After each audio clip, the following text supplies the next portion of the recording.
You stand on the deck of a ship that creaks with memory. The sails are full, the stars foreign, and the sea behind you is darker than night itself.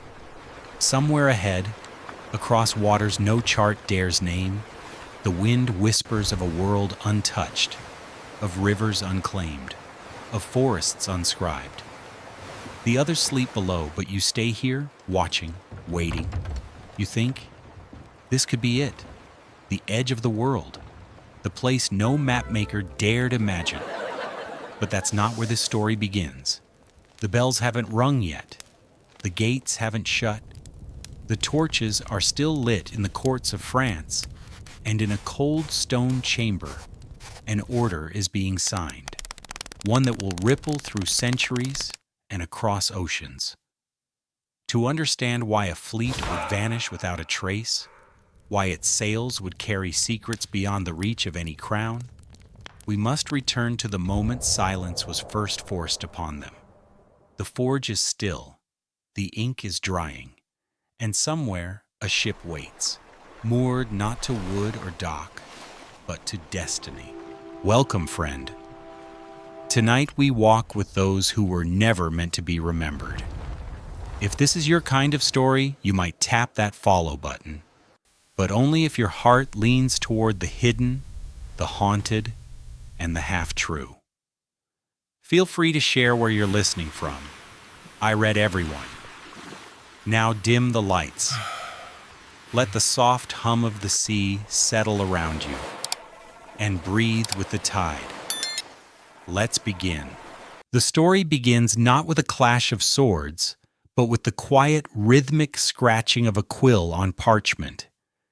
It is early autumn in the year 1307, and the air inside the royal palace in Paris feels thin and cold, carrying the scent of damp stone and melting beeswax. You are not a king, nor a knight whose deeds are sung in ballads. You are a clerk, a man whose name will never be recorded, your world defined by ink stains on your cuffs, and the silent, heavy pressure of secrets you are paid not to understand. On the oak desk before you sits a tall stack of letters, each one penned in the same precise, merciless script. They are identical, addressed to seneschals, bailiffs, and loyal agents in every corner of the Kingdom of France. Your sole task is to affix the royal seal, the final, irrevocable touch that transforms mere paper and ink into an act of unimpeachable power. Each time you press the heavy signet into the warm, blood-red wax, a faint hiss rises from the table, a sound like a secret being extinguished. You are forbidden to know the contents of these letters, but you can feel their gravity. This is not a common tax levy or a royal decree about crop rotation. This is something else entirely. An order that carries a chill far deeper than the autumn air. It is a coldness that emanates from the very top of the kingdom, from a king whose piety is matched only by his staggering ambition. King Philip IV, known as Philip the Fair for his handsome yet unsettlingly serene features. He is a ruler who has humbled popes and bled his kingdom dry with constant wars, and as a result, he is a king who finds himself massively, cripplingly in debt. His primary creditor is the very institution that has defended Christendom for 2 centuries, the poor fellow soldiers of Christ and of the Temple of Solomon, the Knights Templar. Their stone preceptories dot the French landscape like unmovable fortresses, which they are. But they have also become something more modern, something far more dangerous to a monarch. They are bankers. They effectively invented the concept of the international check and the transfer of credit, a system so sophisticated it allowed a pilgrim to deposit a fortune in Paris and withdraw it safely in Jerusalem. Their wealth is legendary, their discipline absolute, and their loyalty is sworn only to the Pope, not to any king. To Philip, they are not just a holy order. They are a rival state operating within his own borders, and they are a bank he can never hope to repay. Outside in the cobbled courtyard, couriers wait with their horses, the animal's breath pluming in the crisp night. These men are not told of their destinations until the final moment. They will ride without rest, carrying these sealed instructions which they are under penalty of death not to open until dawn on a very specific day, Friday, the 13th of October. It is a feat of logistics and secrecy that is terrifying in its quiet efficiency. A silent, invisible net being cast over an entire kingdom, while its intended victims sleep, pray, or check their ledgers one last time. Some historians would later argue that the element of surprise was not as complete as the royal records suggest. They wonder if whispers of the king's displeasure, his endless probing inquiries into the order's finances, and their secret initiation rites might have reached the ears of the Grand Master, Jacques de Molay.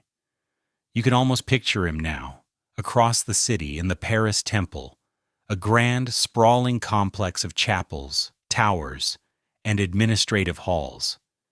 He is an old man, a veteran of the failed Crusades, a leader who has seen the Holy Land lost for good. Does he sense the web tightening around him? Or does he sit by the fire in his chambers, confident in the Pope's ultimate protection and the Order's 2-century legacy of service? This is a question historians debate endlessly.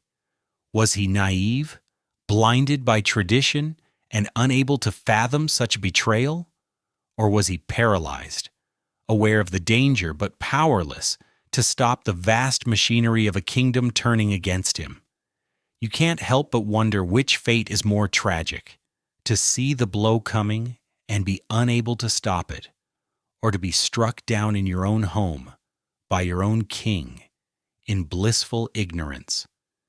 As you melt the last stick of wax over a candle's flame, you glance at the name on the parchment one final time.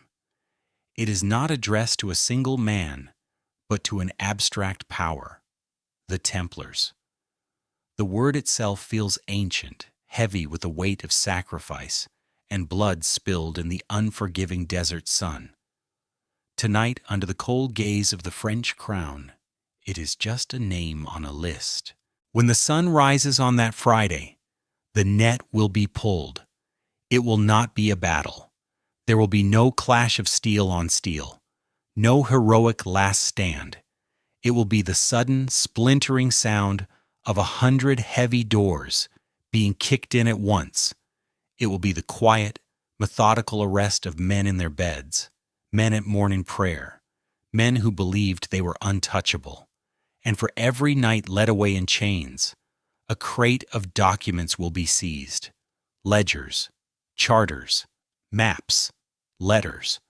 The crown wants more than their gold. It wants their memory. It wants to erase them not just from the land, but from the pages of history itself. The ink is as valuable as the gold, perhaps more so. And you, the nameless clerk, are the one who has just sealed their fate with a simple stamp of red wax that hissed like a final dying breath. While the doors of the Paris Temple are splintering under the force of royal fists, you are hundreds of miles away on the coast, where the air tastes of salt and tomorrow's weather. You are a dock worker in La Rochelle, the Templars' great Atlantic port, and your morning begins as it always does, in the deep blue twilight before dawn.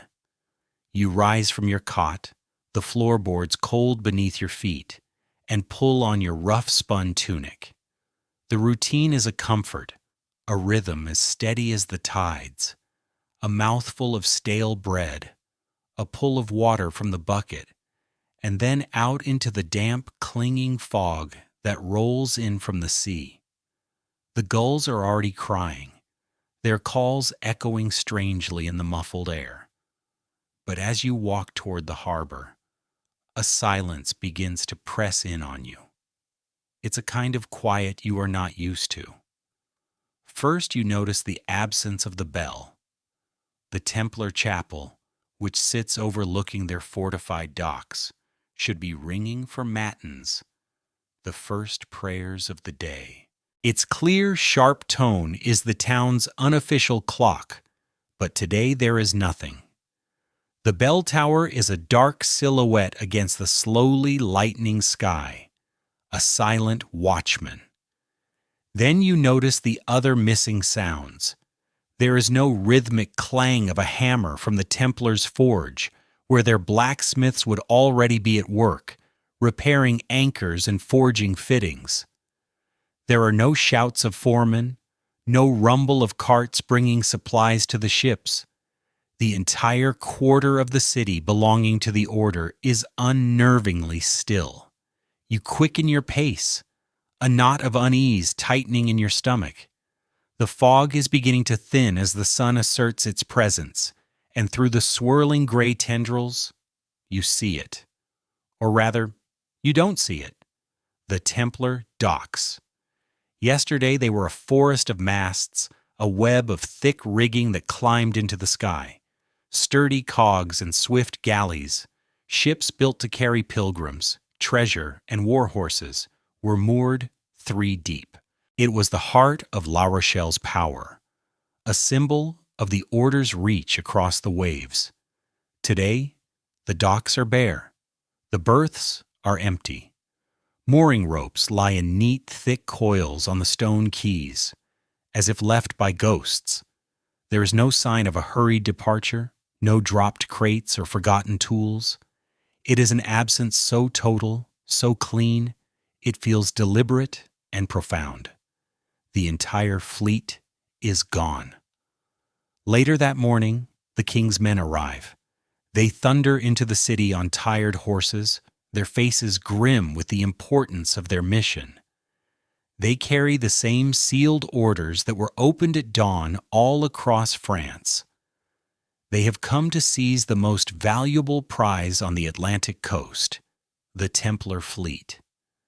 They expect to find ships and sailors to take control of the order's maritime power in one swift, decisive action. Instead, they are met with your bewildered silence and the sight of an empty harbor. You watch as their commander, a proud man in a polished helmet, stares at the vacant docks, his expression shifting from confident authority to utter disbelief, and then to a cold, simmering fury. His men storm the Templar preceptory, the warehouses, the chapel. They find stores of grain, barrels of wine, and stacks of lumber. They find cold hearths and swept floors. But of the treasure, the archives, and the men themselves, there is almost no trace. It is as if an entire organization has simply evaporated into the sea mist. The official report sent back to King Philip in Paris will be a jumble of confusion and frantic excuses. How could a dozen, perhaps more, of the finest ships in France disappear without a single witness? Historians still puzzle over this. Was it a masterful, coordinated escape, planned weeks in advance and triggered by a well-placed spy inside the king's court? Or was it something far simpler, a fleet already at sea on legitimate business, a lucky coincidence that allowed them to escape the closing net? This is the version most scholars favor, a rational explanation for a seemingly impossible event. But in the taverns of La Rochelle, another story begins to take shape, a whisper that travels from fisherman to merchant to weary traveler. They say there was no sound that night, no creak of wood, no splash of anchors being raised, no shouted orders carried on the wind. The ships, they whisper, did not sail away. They simply vanished. In the days that follow, a strange mood settles over the city. The royal agents are frustrated and suspicious, questioning everyone. But the story is always the same. We saw nothing. La Rochelle feels haunted, not by a presence, but by an absence. You stand on the quay at dusk, looking out at the endless gray expanse of the Atlantic. The sea holds the secret now. The missing ships have left a void not just in the harbor, but in the world of logic. They did not just sail away from France. They sailed out of the pages of recorded history and into the realm of legend. The question hanging in the salt-filled air is no longer simply, where did the fleet go? It has become something deeper, more resonant. What were they carrying? And where were they truly bound? The silent bell tower offers no answers. Its silence has become louder and more meaningful than any peal it ever rang. Weeks have now passed since the coordinated arrests, and the initial shock has curdled into a grim and tedious routine. The year is drawing to a close, and a damp chill has settled deep into the bones of Normandy. You are no longer an observer from afar. You are now part of the machine. An assistant to one of the king's inquisitors tasked with the exhaustive and largely fruitless job of searching the seized Templar properties. You have traveled to a remote commandery, a fortified farmstead nestled among the rolling green hills and perpetual mist. The place feels ancient, the stones of its small, severe chapel slick with moss. The few knights taken from here were old, their hands calloused, from farming more than fighting. The great treasures the king desires have not materialized. Your days are spent in a monotonous cycle of disappointment. You tap on stone walls, listening for the hollow sound of a hidden cavity. You pry up floor slabs in the refectory, revealing nothing but packed earth and sleeping insects. You sift through inventories of grain, lumber, and livestock. It feels less like a hunt for heretical gold and more like a tiresome estate sale. Your superior, a Dominican friar with impatient eyes, is growing frustrated. The narrative from Paris is one of a vast, corrupt conspiracy, but here in the Norman countryside, the evidence points to little more than pious old soldiers running a farm. There's a sense that the real prize has, like the fleet at La Rochelle, slipped through your fingers. It is during the search of the chapel that something changes. The building is simple, almost stark, with a stone altar and a handful of narrow windows that let in a pale, watery light. Below the main floor is a small crypt, common for such places, containing the tombs of past commanders. You have been down there twice already. It is cold, solemn, and unremarkable. But on the third inspection, driven by a desire to simply be done with the place, you notice something you missed before.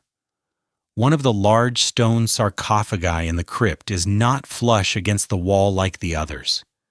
There is a gap, barely wide enough for a hand, and from it, you feel a faint, cool draft. It's an impossible detail.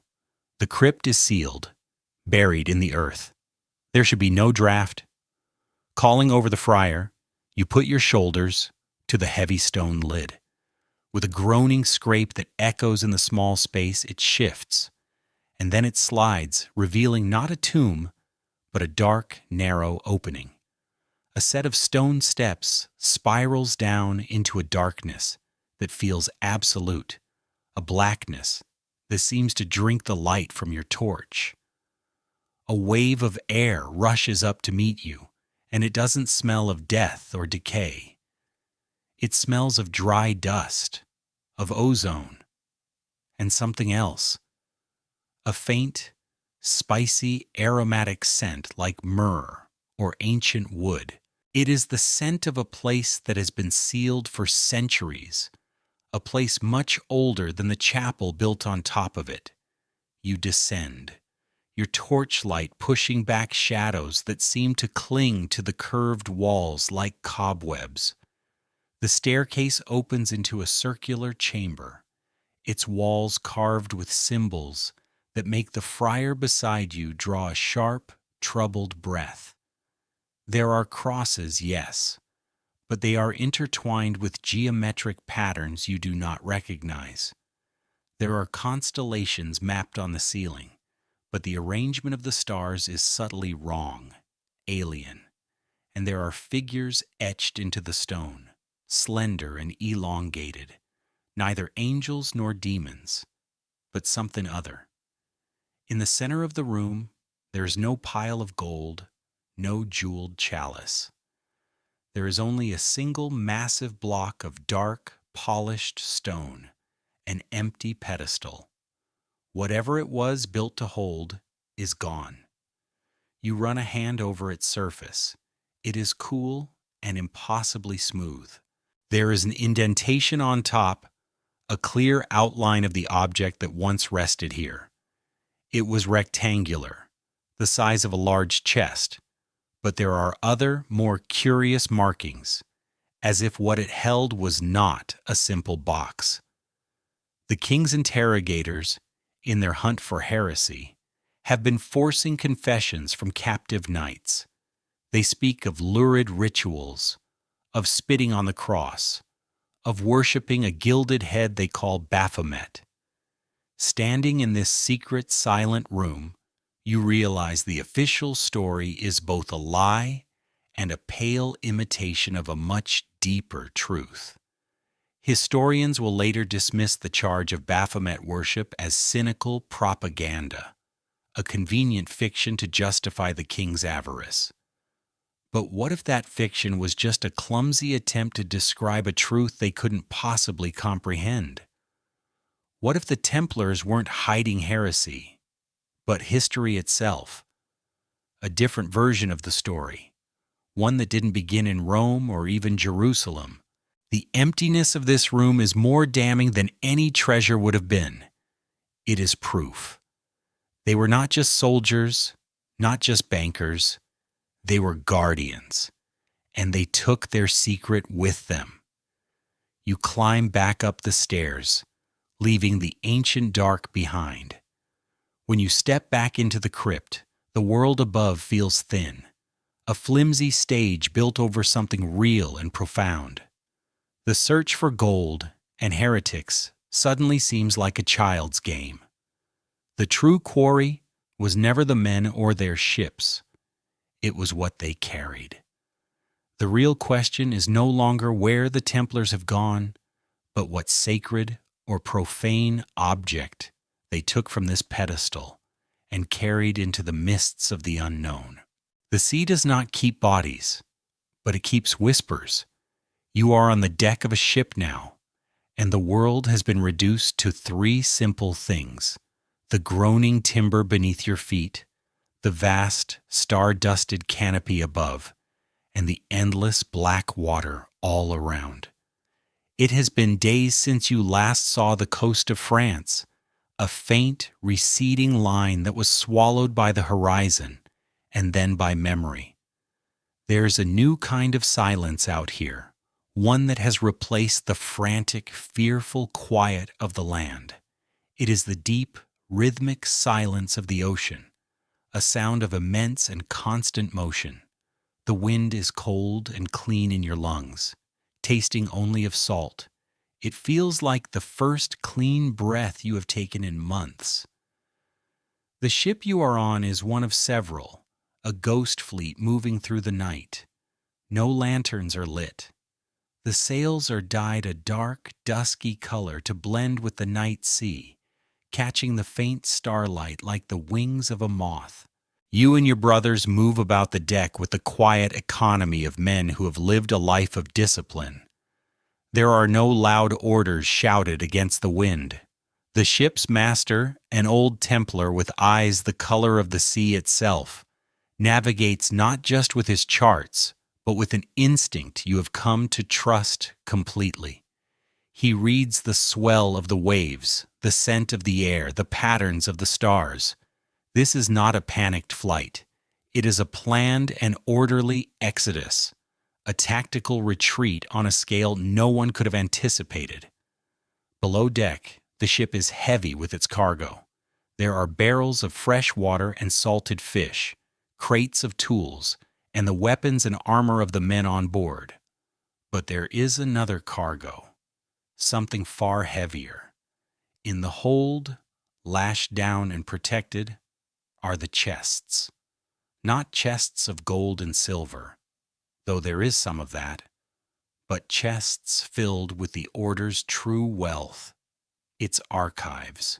2 centuries of records, of financial ledgers that could topple kingdoms, of correspondence with popes and sultans, and among them, in a specially constructed crate reinforced with iron, is the object taken from the crypt in Normandy. You do not know precisely what it is. No one speaks of it directly, but you feel its presence, a weight in the center of the vessel that has nothing to do with its physical mass. It is the heart of your mission. You are not simply fleeing for your lives. You are guardians, transporting a secret so profound that a king would risk eternal damnation to possess it. At night, when the work is done, the men gather in small, hushed groups. The question hangs unspoken in the air between them. Where are we going? The sailors whisper of Scotland, a wild, misty land to the north where an excommunicated king, Robert the Bruce, wages a desperate war against England. Such a king would not heed the Pope's command to arrest you. He might even welcome battle-hardened allies. Others speak of Portugal, far to the south, where the king is said to be sympathetic, an admirer of the order. Historians in the future will debate this for centuries, poring over scant records and local legends.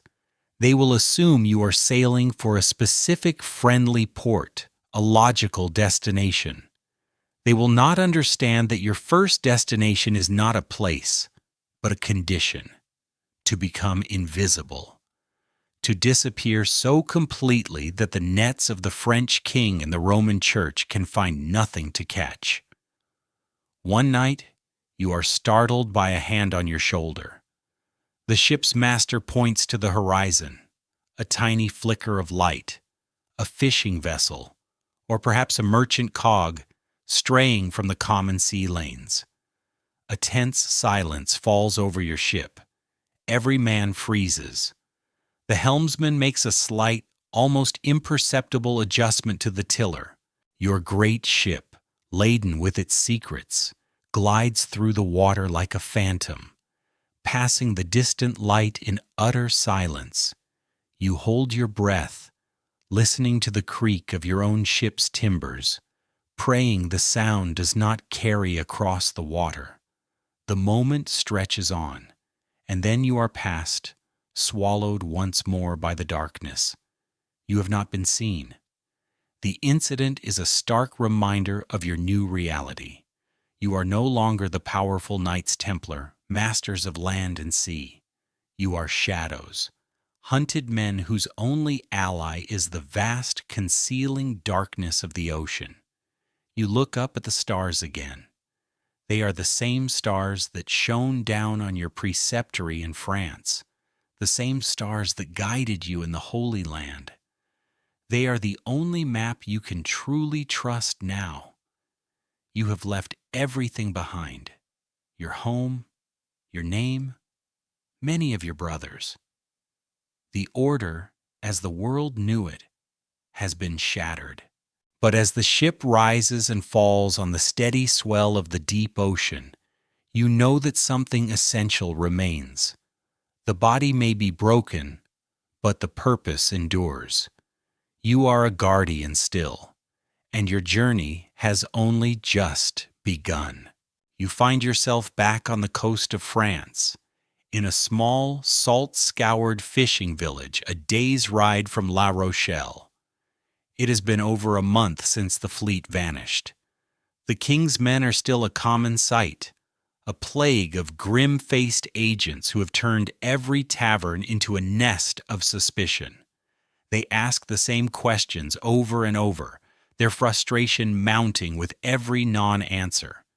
They are searching for a trace, a clue, a single witness who saw the Templar ships and can point to their heading. Tonight you are in the corner of one such tavern, a low-ceilinged room thick with the smoke of cheap tallow candles and the smell of fish and stale wine. The conversation is muted, the laughter forced. Men who have known each other their whole lives now watch their words, glancing at the strangers in their midst. But as the night deepens and more wine is poured, the whispers begin. They are not for the ears of the king's men. They are for you, for anyone who will listen. The whispers tell a story, a local legend born just a few weeks ago. They tell the story of a fisherman named Loop. He wasn't his real name, but a moniker earned from his habit of sailing in strange, looping patterns, following currents no one else could see. He was a master fisherman, solitary and odd, but he knew the sea as if he were born of it. He went out on the night the Templars disappeared, and he came back changed. You piece together his story from the fragmented accounts of the other fishermen. Loop had gone to his favorite spot, a treacherous set of rocky shoals that other boats avoided, but where the fish were always plentiful. He was anchored there when a fog rolled in. Not the usual sea fog, they say, but something thicker, colder, and unnaturally silent. He told them he wasn't alone in that fog. He never claimed to have seen the ships clearly. The mist was too dense. But he heard them. And this is where his story departs from the world of the sane. He didn't hear the creak of timber, the snap of sails, or the calls of sailors. He told of a low, resonant humming, a vibration he felt in the hull of his own small boat, like a great choir singing a single, unending note.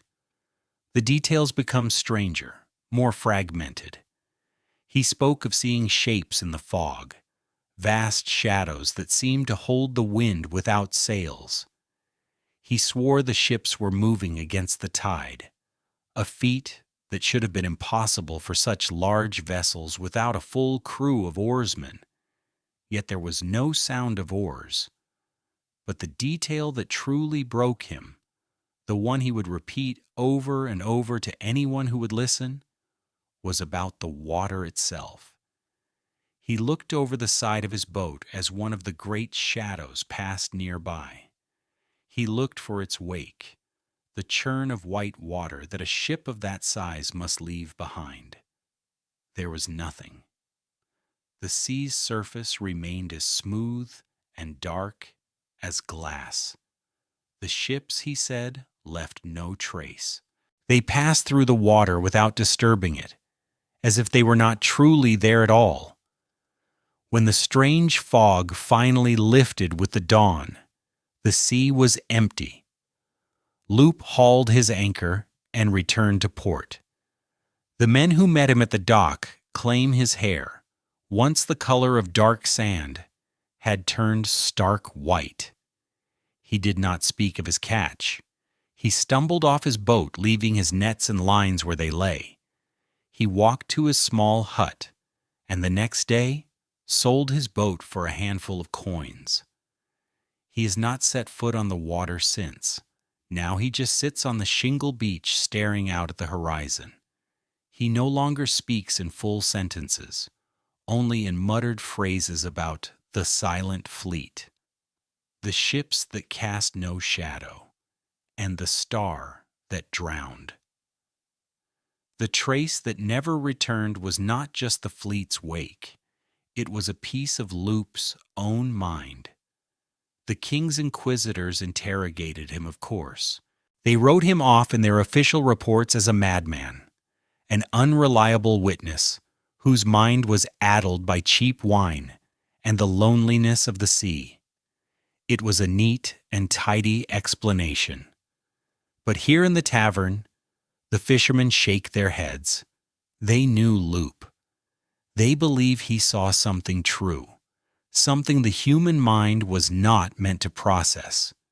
Historians might call this an example of mass hysteria, a community creating a myth to fill a vacuum of knowledge. But you wonder, what if Loop isn't a symbol of madness? What if he is the only one who saw the event for what it truly was? Not the sailing of a fleet, but the passage of a secret from one reality into another. You leave the suffocating air of the tavern and walk toward the beach, and there he is, a hunched figure against the gray wash of the evening tide. He is absently tracing a shape in the wet sand with a piece of driftwood. It is not a boat or a fish. It is a strange, elongated symbol, a familiar geometric pattern. It is the same symbol you saw carved into the ancient walls of the secret crypt in Normandy. Loop looks up, and for a fleeting moment, his eyes meet yours. There is no madness in them. There is only a vast, terrifying clarity. He saw the ships, and somehow he saw the secret they were guarding. Your investigation has moved you north along the coast, to the rugged, windswept shores of Brittany. The fervor of the initial hunt has cooled, replaced by the damp chill of a creeping winter and the frustration of a trail gone cold. You are following up on a lead that feels insignificant, almost absurd, born from the idle gossip of a port town where every stranger is now a subject of suspicion. The report speaks of a reclusive olive oil merchant, a man named Alain, who reportedly took delivery of a large shipment of empty casks and left a smaller number of full ones on the docks in the middle of the night, not long after the disappearance at La Rochelle. A strange transaction, but hardly the stuff of high treason. Still, in a kingdom holding its breath, even the strangest whisper is pursued. You find the merchant's warehouse near the docks. The air inside is thick with the rich, grassy scent of olive oil. Alain is a small, nervous man with ink stains on his fingers and fear in his eyes. He insists it was a normal transaction, a bit of late-night business with a Gascon trader whose ship was in a hurry. His story is plausible, but thin, like a worn sailcloth. With the authority of the king's seal, you begin to inspect his stock. The barrels are of a fine, dark wood you don't recognize. You pry one open. The oil inside is exceptional, a vibrant green-gold liquid with a peppery aroma. It is a quality of oil rarely seen this far north, far superior to the common lamp oil or cooking oil that fills the other barrels in his inventory. The cooper's mark on the barrel lid is also strange. Not a French fleur-de-lis or a Spanish castle, but a simple, stylized carving of a palm tree. The merchant's story begins to unravel. He sweats, his eyes darting towards the door. Under the pressure of your quiet, insistent questioning, he finally admits the payment was unusual. He leads you to a heavy wooden chest and unlocks it. Inside is a leather sack. He pours the contents onto a dusty table, and a small pile of silver coins glitters in the dim light from the warehouse's single window. Most are standard French deniers, worn and familiar. But as you run your fingers through the pile, one coin stops you. It feels different. It is heavier, the silver purer, its edges less worn. You pick it up. On one side is a cross, but not the cross of the French king. It is a potent symbol, a large cross, potent, surrounded by 4 smaller Greek crosses, the sigil of the Crusader kingdom of Jerusalem. You turn it over. On the reverse side is not the face of a European monarch, but a stylized depiction of the Tower of David, one of the most famous landmarks of the Holy City. This is a coin minted a world away, a piece of silver that has traveled from the sun-scorched deserts of Outremer to this damp, forgotten port in Brittany. It has no business being here. It is a tangible piece of the Templars' history, of their lost kingdom, now being spent on the shores of their exile. The merchant, seeing the look on your face, finally breaks. He confesses that a single swift ship with black sails and no flag approached his dock in the dead of night. He was paid handsomely in this bag of silver to exchange their empty water casks for full ones and to provide them with 20 barrels of his finest oil. He swears he never saw their faces, which were hidden by cowls, and that they spoke a strange, guttural French he barely recognized. The confession will be seen as a victory in Paris, proof that the fugitives are still hugging the coast. But you see a different story. Historians will later argue that this was not a desperate, random act of resupply. It was evidence of a pre-planned escape route, a network of sympathizers and safe havens activated in a time of crisis. Was this merchant a secret ally, a lay member of the order, or just a pragmatic man who understood the value of discretion and a bag of pure silver? The coin cannot answer that. It only proves the fleet was not lost. It was on a voyage. You close your hand around the coin. It feels cool and solid, a tiny, concrete fact in a sea of myth and rumor. It is the first real clue, the first tangible object left behind by the ghost fleet. The palm tree on the barrels, the coin from Jerusalem. They are whispers from the past, pointing toward a future you cannot yet comprehend. You look from the heavy silver coin in your palm to the gray, churning sea outside the warehouse window. The coin came from a desert kingdom that had already fallen.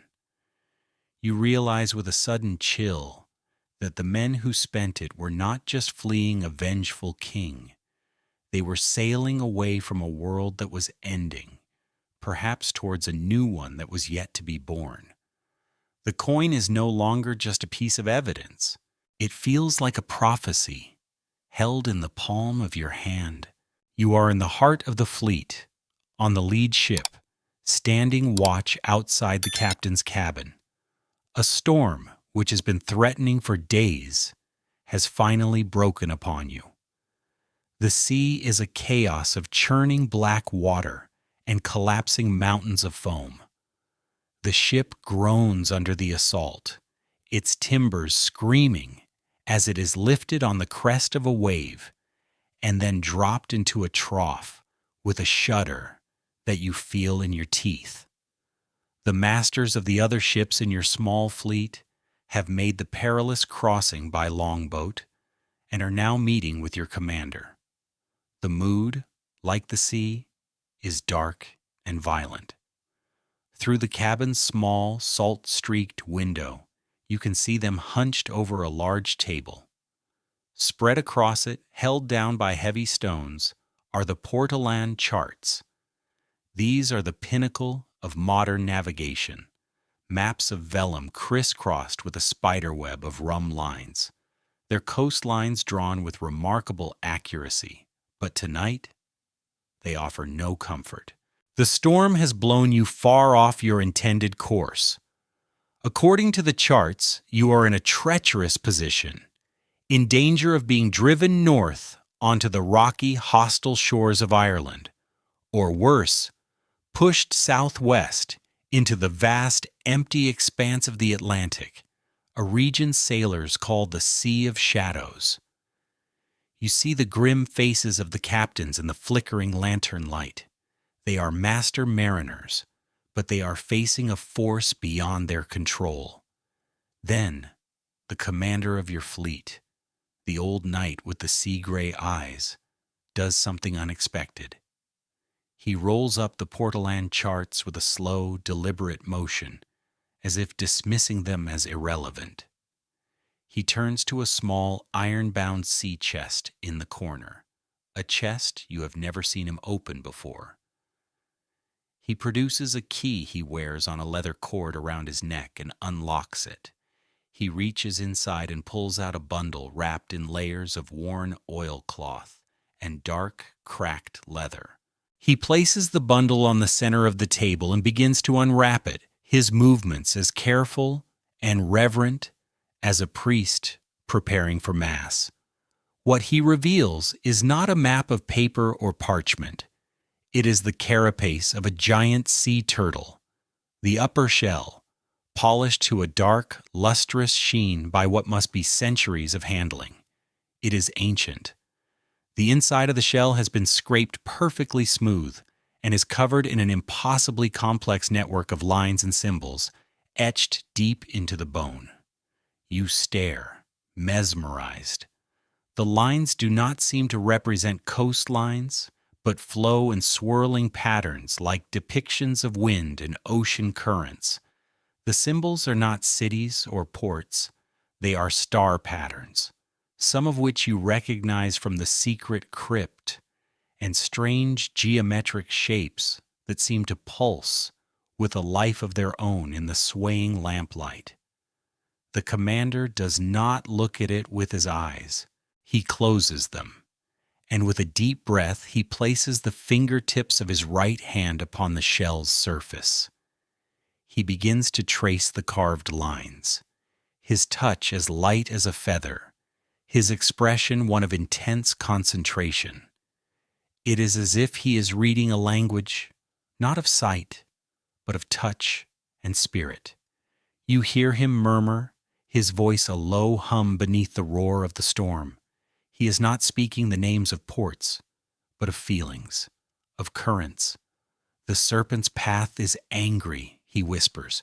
The 3 stars are hidden, but their pull remains. Here the water is still, a river in the sea.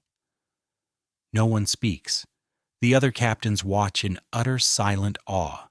This is not science, it is communion. You realize with a jolt that this is the true source of the Order's legendary mastery of the sea. Not just charts and compasses, but this relic, a piece of knowledge from a time before maps, perhaps from the Temple of Solomon itself, or a gift from a people long vanished from the world. Historians will find no record of such a device.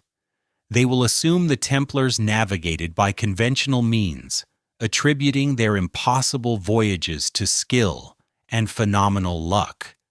They will search for a paper trail, never imagining the Order's true compass was not a needle pointing north, but a shell that held the memory of the ocean itself. No one will dare to read its instructions aloud because its language is not for the tongue. Finally, the commander opens his eyes. A decision has been made. He looks at the assembled captains, his gaze clear and calm despite the raging storm. He gives them a new heading. It is not east, back towards the relative safety of the coast. It is not north to Scotland. It is west, directly west, into the teeth of the gale, into the heart of the sea of shadows, into the absolute unknown. By every law of seamanship, it is a suicidal command. Yet, not a single man questions it. They have placed their faith not in the science of their age, but in the ancient wisdom of the relic. As they file out to return to their ships, you stay for a moment, your eyes fixed on the turtle shell, before it is wrapped once more. The lines seem to glow faintly, a map to a place that exists on no other chart in the world. The whispers of the water are real, and this shell is its tongue. Not every land is on a map, but it can still be a home. The storm that was your tormentor has become your savior. It broke you, but it also hid you, carrying your small fleet west on its furious breath, far beyond the reach of any pursuers. Now, in the calm that follows, you drift on a sea of polished gray steel under a sky of the same color. You are exhausted, your body aching from the endless struggle against the waves, but you are alive. And through a thick morning mist that clings to the water, you see it, a dark, jagged line on the horizon. Land. A collective sigh of relief ripples through the men on deck, a sound that is half prayer, half groan of pure exhaustion. As your ship draws closer, the mist begins to part, revealing the nature of this new shore. This is not the gentle, rolling coast of France. These are towering cliffs of dark, brooding rock, plunging straight into the cold sea. Waterfalls tumble from immense heights, their spray lost in the wind. The hills that rise beyond the cliffs are not green and welcoming, but a deep, somber purple and brown, cloaked in vast forests of pine. The air that reaches you is sharp and cold, carrying the unfamiliar scents of peat smoke, pine needles, and wet earth. It feels like you have arrived at the very edge of the world, a land raw, untamed, and achingly ancient. Your commander gathers you on the deck. His face is gaunt from the ordeal, but his eyes are clear. He explains why the turtle shell map led you here. This is Alba, the land the Romans called Caledonia, and which the world now knows as Scotland. And it is, at this moment, the safest place on earth for men like you. Its king, a man named Robert the Bruce, is a fugitive in his own right. To secure his crown, he committed the ultimate sin. He murdered his rival on the altar steps of a church. For this, he has been excommunicated by the same pope who has condemned your order. He is a king outside the grace of God, leading a rebellion against the immense power of England. He is a heretic king, ruling a heretic nation. A papal bull, the document that destroyed you in France, is nothing more than meaningless parchment here. The long arm of Rome cannot reach this place. You do not sail into a bustling harbor. Instead, you are guided into a deep and narrow loch, a fjord of dark, still water surrounded by steep, pine-clad hills. The silence is profound, broken only by the cry of an eagle circling high above. You drop anchor, and the ripples from your ship are the only disturbance on the water's mirrored surface. A single longboat is lowered and rowed to the shore, carrying your commander and two of his most trusted captains. You wait on the deck, the brief sense of relief replaced by a familiar tension. You are uninvited guests in a wild land. You are an army without a country, arriving on the shores of a king, fighting for his very survival. Will you be seen as a threat or as an answer to a prayer? After what feels like an eternity, you see movement on the hillside. A party of men emerges from the tree line.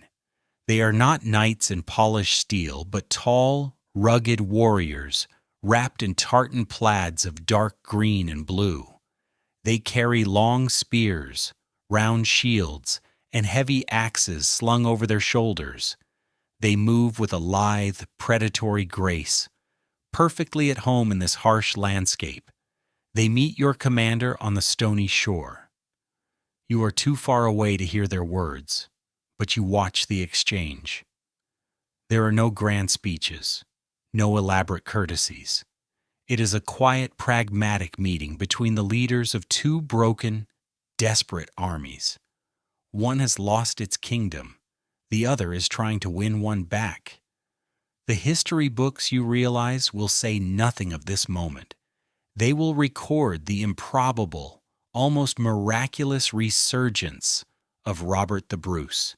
They will detail his string of stunning victories against a far superior English force, culminating in the great triumph at Bannockburn. Historians will puzzle over how his scattered, demoralized followers suddenly transformed into a disciplined, effective fighting force. They will attribute it to Bruce's military genius and the fierce spirit of the Scots. They will search in vain for a treaty, a formal alliance, a single piece of parchment linking the Templars to the Scottish cause. They will not understand that the most powerful alliances are not sealed with wax and ink, but with a shared enemy and a common desperation. In a quiet meeting on the shore of a misty loch, finally a signal is given from the shore. You are welcome. You are allowed to make landfall, to feel solid ground beneath your feet for the first time in what feels like a lifetime. But it is not a triumphant arrival. As you step onto the soil of Scotland, you are instructed to put away your white mantles with their iconic red crosses. Here, you must be nameless. You are shadows, welcomed into a kingdom of shadows. You look up at the dark, imposing hills that ring the loch. This is your new home, a wild, beautiful, and dangerous sanctuary, far from the fires of the Inquisition.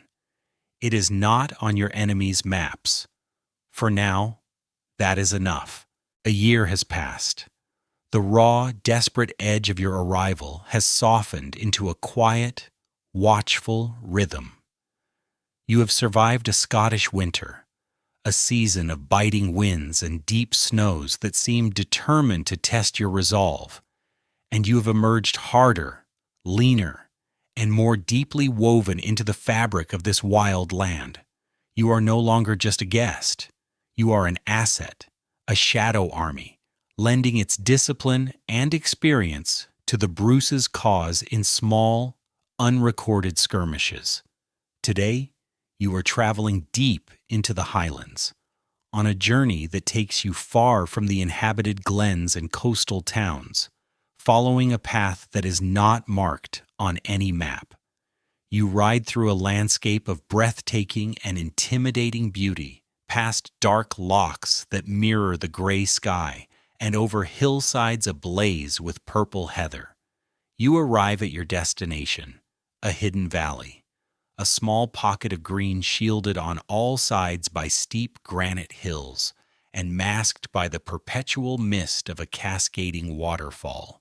It is a place that feels untouched by time, naturally fortified, and almost completely invisible to the outside world. And here, in this secret sanctuary, your brothers have begun a new great work. It is not a castle, for you are not here to build a fortress against men. It is a church. But as you draw closer, you see it is a church unlike any you have ever known. It is a low, sturdy stone building, constructed with such skill that it seems to grow out of the hillside itself. It has the thick, reassuring walls of a commandery, but the graceful geometric lines of a holy place, and it is utterly silent. There is no bell tower. A bell is a summons, an invitation to the world. This place is not for the world. It is only for you. The men working on the site are your brothers, knights who have traded their swords for stonemasons' mallets and chisels, their hands, once calloused by the lance, now calloused by the stone.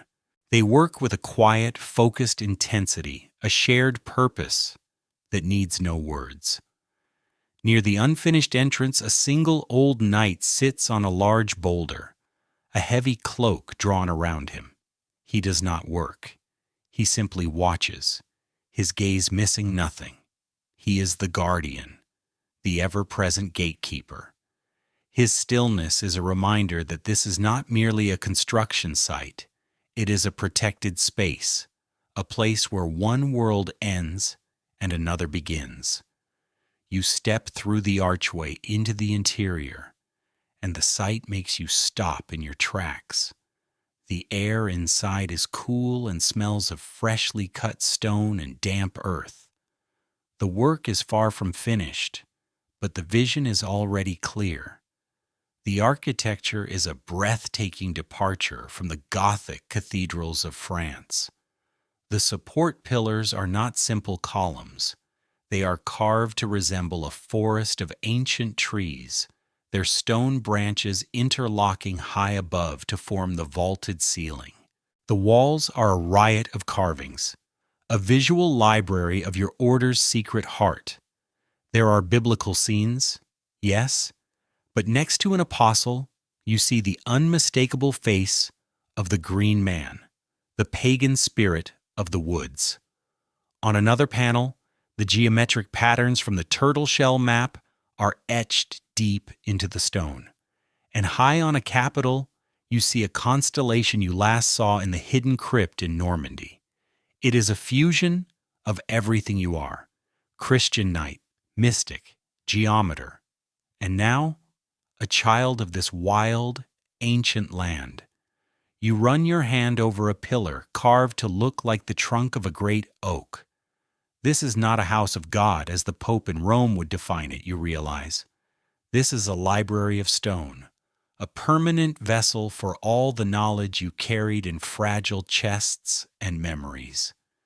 Future generations might one day stumble upon this place, long after it has fallen to ruin. Scholars will be baffled by it. They will call the mixture of symbols confusing, heretical, or proof of a lost pagan cult. They will debate its purpose, never understanding that it was not built for public worship. It was built to remember. It is an ark, constructed of stone, designed to carry your entire cosmology safely through the flood of your enemy's history. At the far end of the sanctuary, where a grand altar would normally stand, a raised stone platform is being meticulously constructed. It is being built to precise dimensions, dimensions you recognize. It is being made to house the sacred object you rescued from the Normandy crypt. This entire incredible structure, hidden in the heart of a secret kingdom, is being built as a new tabernacle for your greatest secret. You step back outside into the misty glen. The rhythmic chip-chip-chip of hammers on stone is the only hymn being sung here. This church has no bell, but its purposeful silence is a defiant statement. It says, "We are still here. We remember. We are not just hiding, we are building." Your name is Ian, and your world is one of fire, iron, and sweat. You are a blacksmith in a small village nestled in the foothills of the Scottish Highlands. Your forge is the heart of your community, a place of constant rhythmic noise, where you beat out a living making nails, shoeing horses, and repairing plowshares.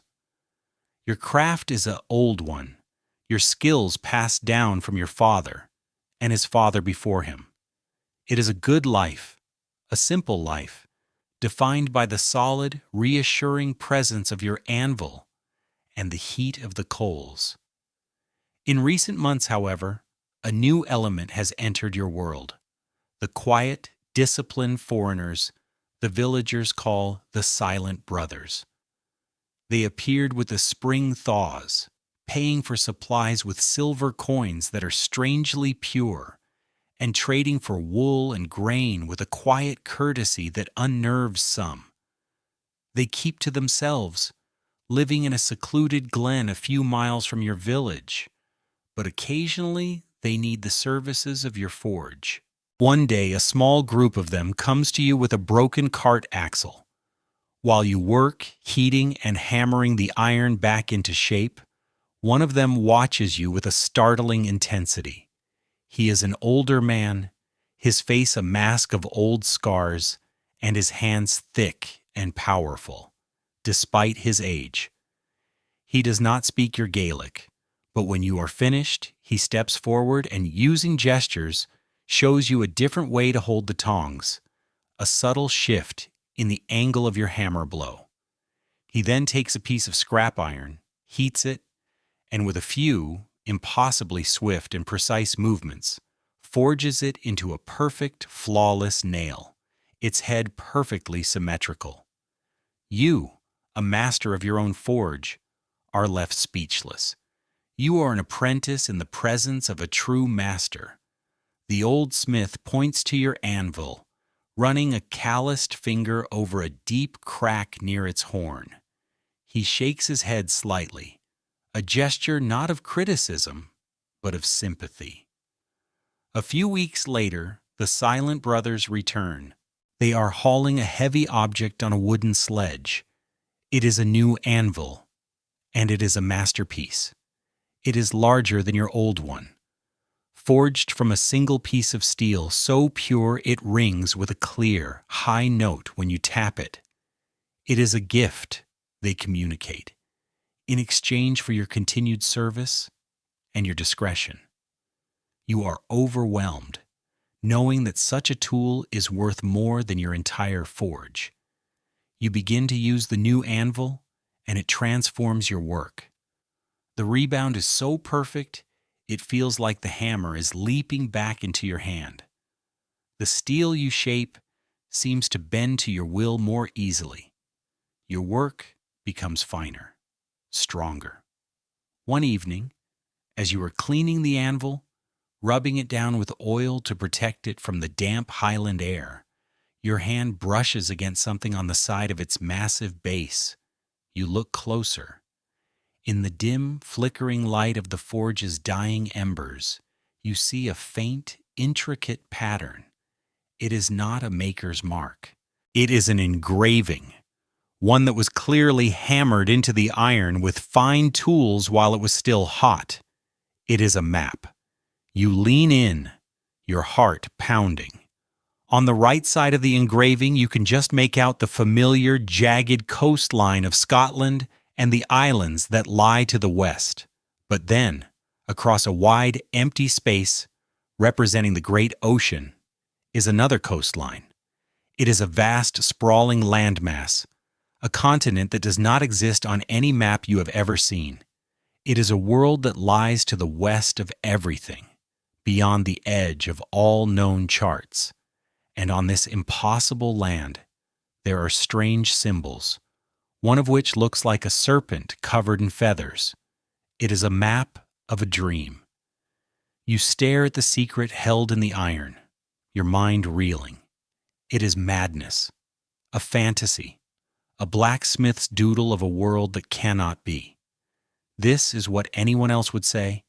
An official from the court of King Edward or an agent of the Pope would see only a meaningless pattern. Historians will never find this anvil. It will be used for a century, its secret slowly erased by the rhythmic blow of the hammer. They will debate the Templars' final destination, their eyes forever turned east to Jerusalem or south to Portugal. They will never think to look for a clue that points west, for a new world dreamed of and etched not on perishable parchment, but on the unyielding heart of a blacksmith's anvil. You run your finger over the impossible coastline. You can feel the silent, breathtaking ambition of the men in the hidden glen. They are not just hiding in Scotland, waiting for the storm to pass. They are preparing. They are forging the tools, the nails, the fittings for a new fleet of ships. This anvil is not just a gift to a village blacksmith. It is a tool for a much greater purpose. It is a promise hammered into steel, a promise of one last voyage beyond the sunset to a kingdom that is not yet on any map. Several years have now passed since your arrival in Scotland. The church without a bell in the hidden glen is now complete, its stone pillars and carved ceiling a silent testament to your enduring purpose. The sacred object you rescued from the Normandy crypt rests within its new sanctuary, a quiet heart in a quiet land. A fragile piece, has settled over your community. You have taught the Bruce's men your methods of warfare, and they have taught you the secrets of survival in these harsh, beautiful highlands. You have become a part of this nameless kingdom, but there has always been a sense of waiting, of a larger plan yet to unfold. Today, you will learn how large that plan truly is. You are summoned by your commander for a task of special trust. He leads you away from the main settlement, past the silent church, to a quiet corner of the glen, where an old stone well sits beneath an ancient rowan tree. It looks unremarkable. A simple well for drawing water, complete with a worn wooden winch and a moss-covered bucket. You have passed it 100 times without a second thought. Your commander, however, does not approach it to draw water. He kneels and presses a sequence of stones near its base. With a low, grinding sound, a section of the well's circular stone wall slides inwards, revealing a dark, man-made opening. The air that breathes out from it is not the cool, earthy scent of a well. It is the clean, unmistakable smell of salt. You are handed a torch and instructed to follow. You descend a set of steep, narrow steps into the darkness. The passage opens into a long, arched tunnel, a masterpiece of engineering. The stone walls are perfectly fitted, and the floor, paved with smooth flagstones, slopes gently but consistently downward. Your torchlight reveals that the tunnel is not straight, but follows a subtle, winding course. The only sound is the soft shuffle of your own footsteps and a distant, rhythmic whisper that grows steadily louder as you walk. It is the sound of the sea. For what feels like a mile, you walk through the heart of the earth, following this impossible, secret path. The tunnel ends abruptly, opening into a vast, cathedral-like sea cave. The whispering sound is now a gentle roar as waves break against the rocks somewhere outside. The cave is filled with a dim, blue-green light that filters in from an underwater opening. High above, the ceiling is festooned with stalactites that glitter like jewels in your torchlight. And there, floating in the deep, calm water of the grotto, is a ship. It is not a large vessel, but a single-masted galley, built for speed and stealth, its hull painted a dark, non-reflective black. It is moored to iron rings set directly into the cave wall. This is the Order's secret door to the world, a hidden harbor, accessible only at high tide through a submerged channel, completely invisible from the open sea. Your commander finally speaks, his voice echoing in the vast, damp space. He explains that while the world believes your brotherhood is broken and isolated, you have never lost contact. This secret passage is your lifeline. From here, these swift, silent ships sail south, under the cover of night to another haven. They sail to Portugal. There, he tells you, a wise king has refused to persecute the Order. He has sheltered your brothers and is helping to reform them into a new knighthood, an Order of Christ. A knighthood dedicated not to recapturing a lost Holy Land, but to a new crusade, to explore the vast, unknown oceans that lie to the west. This tunnel is the artery that connects the two hearts of your new, invisible empire. You stare at the ship, at the impossible tunnel, and you finally understand the full scope of your survival. Historians will search for records of your movements, for shipping logs and port ledgers, and they will find nothing. They will assume you were trapped in Scotland, your great wealth lost or hidden in the ground. They will never imagine a well that is a doorway, or a tunnel that leads directly back to the open sea. They will debate the lost treasure of the Templars, forever thinking of gold and jewels. They will never understand that your true treasure was the knowledge, the skill, and the audacity to build a path where none should exist. A small crew of brothers, their faces tanned by a southern sun you have not felt in years, is preparing the ship for a new voyage. They are loading small, carefully wrapped crates. You wonder what they contain. New charts from the great navigators of Portugal, reports from the brothers at the royal court, or perhaps men, new recruits for the final journey. You realize the nameless kingdom is not just Scotland. It is this entire unseen network, a web of loyalty and purpose stretching from a misty highland glen through the heart of the earth and across the sea to the sun-drenched shores of Portugal. The well is not a dead end.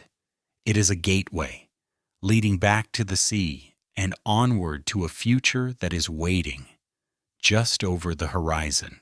Some people don't look for a way back. They look for a place no one has ever set foot. The story now unmoors itself from time. We leave the 14th century behind, letting the years and then the centuries wash over our hidden glen in Scotland, over the secret well, over the memory of the fleet that sailed west. We travel forward to a time when the world has been redrawn, when the great empty space on the blacksmith's anvil has been given a name, America. It is now the late 1600s, and you are a French cartographer, a man of science and faith, tasked with charting the rugged, forbidding coastline of Newfoundland for your king. It is a hard, lonely work. This new world feels impossibly vast, its forests impenetrable, its winters brutal. It is a land of stark, raw beauty, inhabited only by the native Beothuk people, who fade into the woods like spirits, and a few hardened fishermen who cling to the coast during the summer months. During a survey of a remote windswept bay on the island's northern peninsula, you are forced to seek shelter from a sudden, violent storm. You guide your small crew into a sheltered cove, a natural harbor protected by a high granite ridge. While waiting for the squall to pass, you explore the cove, and you find something that does not belong. Half buried in the earth and overgrown with tough, wiry grasses are the remains of a stone foundation. It is clearly man-made, a low, rectangular wall of carefully fitted stones, but it is ancient. The rocks are covered in a thick carpet of dark green moss and gray lichen that speaks of immense age. It is not the work of the Beothuk, who build with wood and hide. It is not a fishing stage, which would be built of timber near the water's edge. This is something else, something older.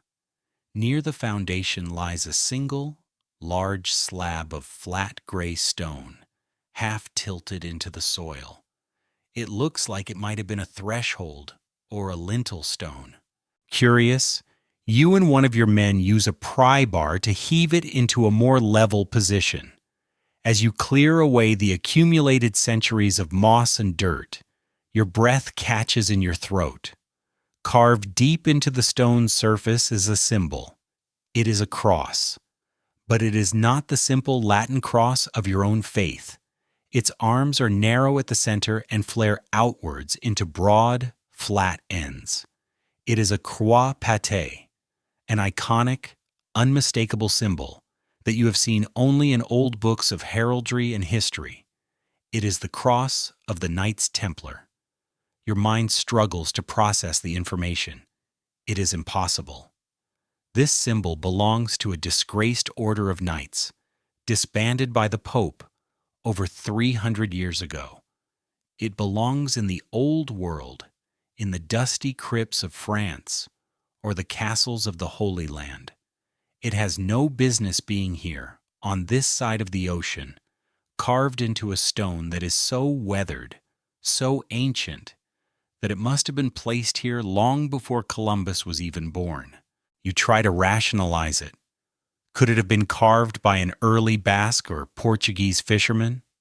Perhaps. They use a similar cross for their own orders, but the style of this carving, its severe geometric perfection, and the ancient foundation it lies beside, it feels different. It feels older, more purposeful.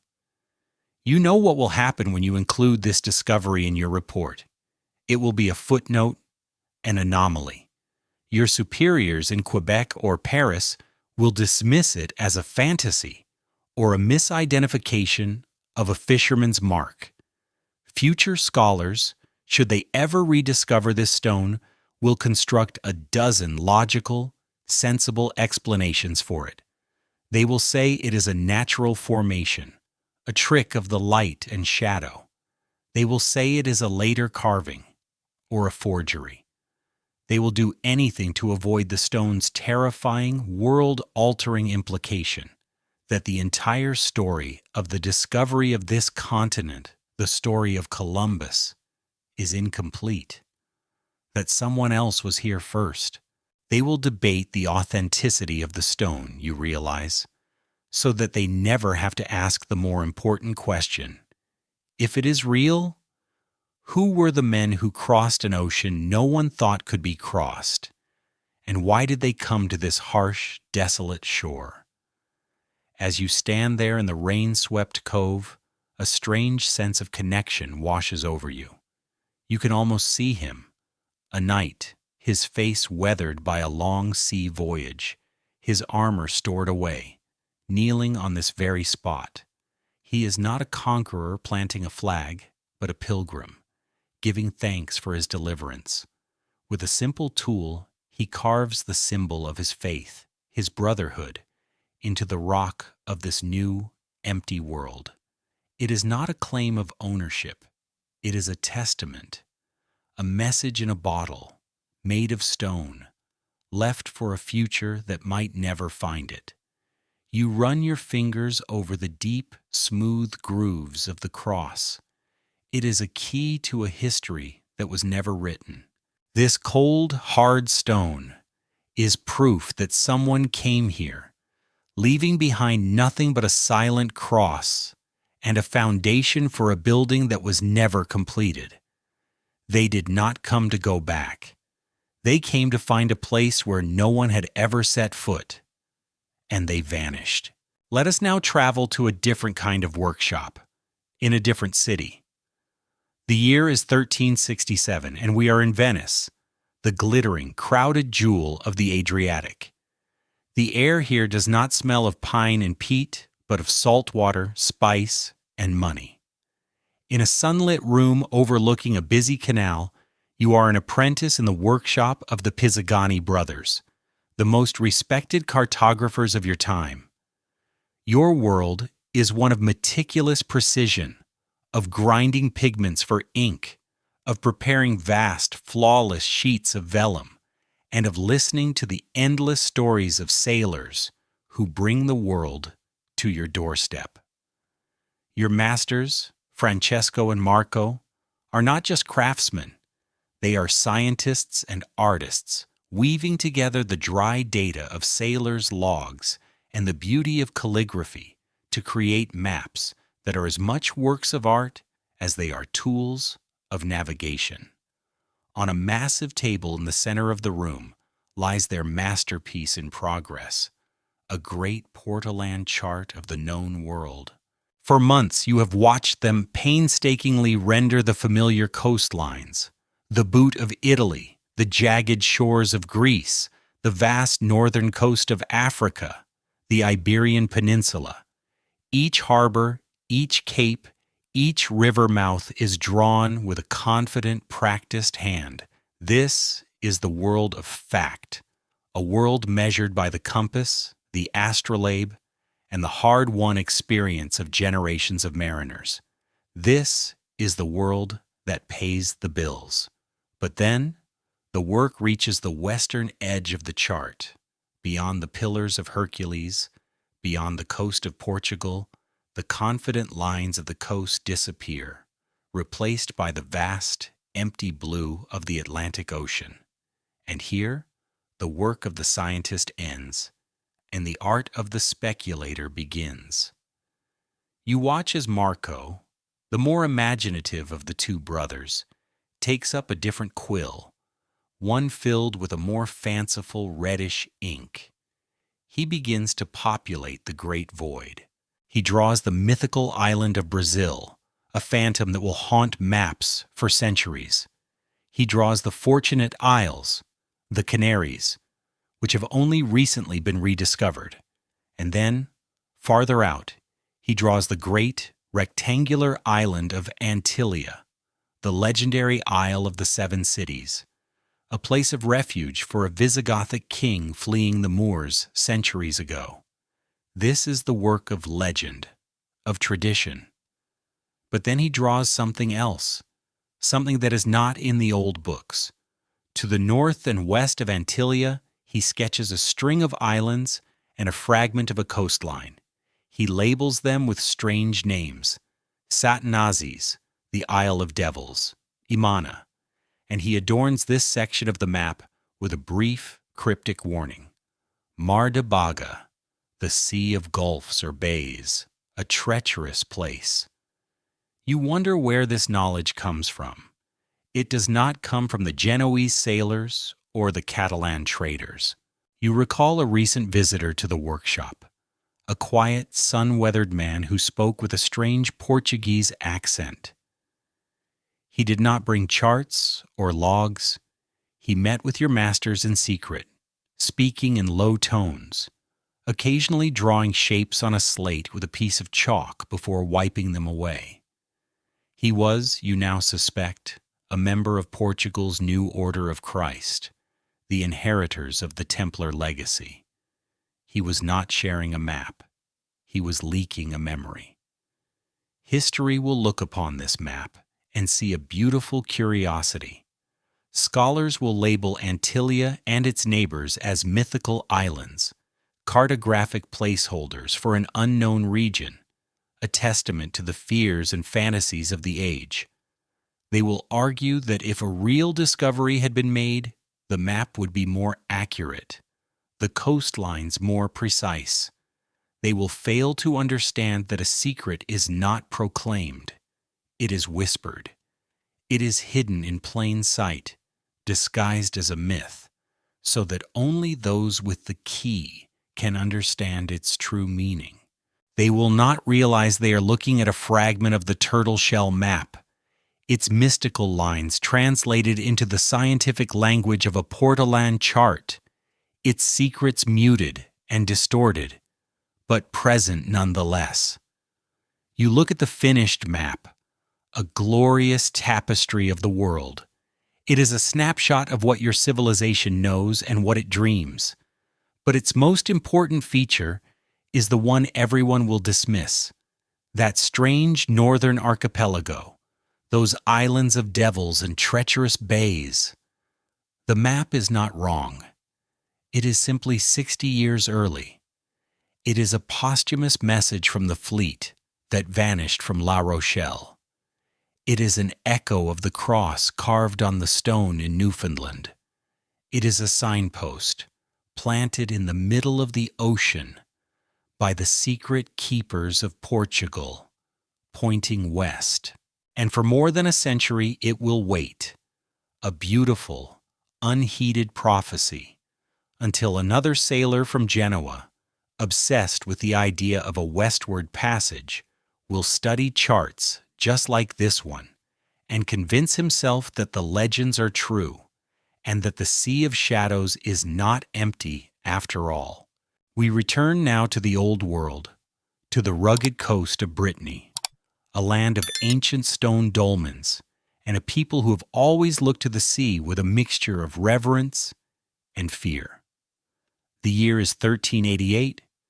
It has been 81 years since the order was shattered, a lifetime ago.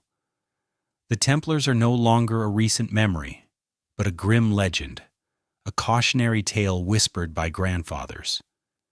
You are Brother Mathieu, an elderly monk in a small, isolated monastery perched on a cliff overlooking the Atlantic. Age has bent your back and stiffened your joints, but your eyes are still sharp. One of your duties after every great storm is to walk the beach at low tide, a grim scavenger for God, searching for wreckage, for bodies to give a Christian burial, or for any lost soul who might have washed ashore alive. A fierce autumn gale has been raging for 3 days, and on the 4th day, the sea calms into a state of weary, gray exhaustion. You make your way down the steep path to the shore. The beach is a chaotic mess of seaweed, splintered timbers, and the sad detritus of the storm. As you walk the high tide line, your eyes scanning the debris, you see something different. It is a large, dark piece of a ship's hull, its wood a deep, almost black color you do not recognize, and its curve suggesting a vessel far larger than any local fishing boat. What makes you stop, your heart suddenly pounding, is the thick, rusted chain wrapped around it. At the end of the chain is a small but incredibly stout sea chest, half buried in the wet sand. With trembling hands, you examine the section of the hull. The craftsmanship is extraordinary, the planks fitted together with a precision that speaks of master shipwrights, and there, almost completely erased by decades in the sea, is a faint, carved symbol.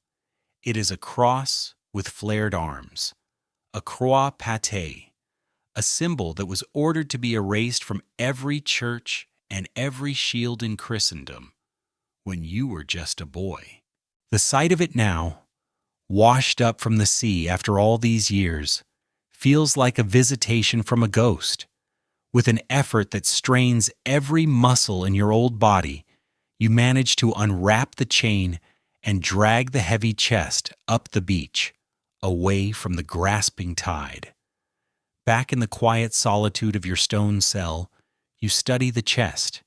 It is made of the same dark, unfamiliar wood as the hull, and it is banded with iron. It is sealed, not with a lock, but with a thick layer of hardened black pitch, painstakingly applied to every seam, making it completely watertight. It was clearly meant to survive the ocean. For hours, you work with a chisel and mallet, carefully chipping away the stubborn pitch. Finally, with a groan of protest, the lid gives way. You expect the gleam of gold, the sparkle of jewels, the lost treasure of the legends. Instead, the chest is filled with soil, dark, rich, fragrant earth, unlike the sandy soil of your own coast. It smells of pine needles and leaf mold, the scent of a deep, ancient forest. It is a box of dirt. Beneath the layer of soil, however, carefully wrapped in multiple layers of waxed oilcloth, are several items. You unwrap them with reverent hands. The first is a knight's single silver spur, tarnished but elegant. The next is a white Templar mantle, folded with military precision, its red cross faded but still clearly visible. And the last is a scroll of fine vellum, its seal of red wax miraculously intact. The seal bears the Agnus Dei, the Lamb of God, the sigil of the Knights Templar. Your hands are shaking so badly you can barely break it. You unroll the parchment. It is not a map. It is not a letter. It is a list of names, perhaps 200 of them, written in a stark, formal script. Beside each name is a short, solemn vow, written in Latin. I, Godefroy de Champagne, vow my sword to the new temple. I, Stephen of Tyre, vow my life to the guardian of the West. I, Raymond de Narbonne, vow my silence to the sea. At the bottom of the list, a single sentence is written, a final, chilling testament. Non revertimur. We do not return. You sit in the cold silence of your cell, The scroll spread before you, and you understand. This was not a treasure chest. It was a time capsule, a final, desperate message sent back to the old world, a reliquary containing the soil of a new, promised land and the last oaths of the men who had reached it. History has already forgotten these names. The Order is a ghost. No one would believe this. They would call the chest a fraud, the scroll a forgery. They would say the story ended with the smoke and flames in Paris.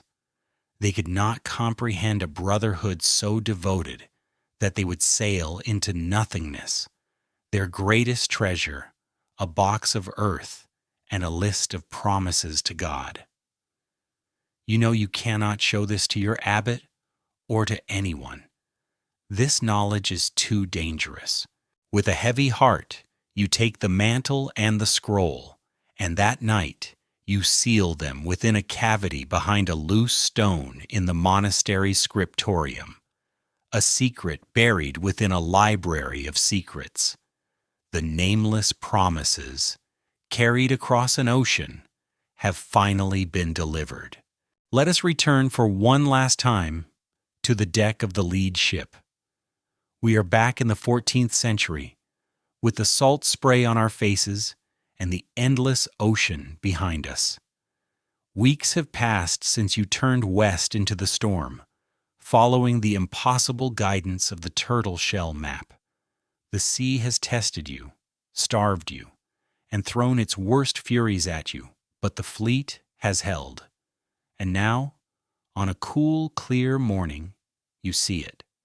A dark line of land, crowned with forests of pine, just as you saw it in your later life as a French cartographer.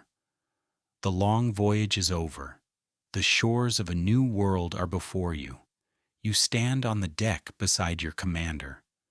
The other men are cheering, weeping, or simply staring in stunned silence. But the commander is not looking at the land. His gaze is fixed on the turtle-shell carapace, which he holds in his weathered hands as if it were the most sacred object in the world. He traces the final swirling lines that led you here, his finger coming to rest on a cluster of symbols that marks your destination. He looks up, not at you, but through you, his eyes filled with a knowledge that feels thousands of years old. They will call this a new world, he says, his voice quiet but resonant against the sound of the sea. They are wrong. There is no new world. There is only the old one, waiting to be remembered. He turns his gaze to the approaching coastline. For centuries, our order has guarded a secret. The outer circle believed our mission was to protect the pilgrims and the holy places in the east. A noble cause, but not the true one. Our deepest vow, known only to the inner circle, was not to reclaim Jerusalem, but to find our way back here, to the land from which all our knowledge first came. Inikrast. He pauses, and then he speaks the name, a word you have only heard whispered in the most secret of initiation rites, a name that makes the world shudder and realign itself. Atlantis. And in that single word, everything becomes clear. The object in the hold, taken from the Normandy crypt, is not just a holy relic from Jerusalem. It is an artifact of the ancient sunken kingdom. The turtle shell is not just a map. It is an Atlantean chart, preserving the currents of the sea as they were before the great cataclysm. The strange symbols, the secret geometry, the knowledge of the stars.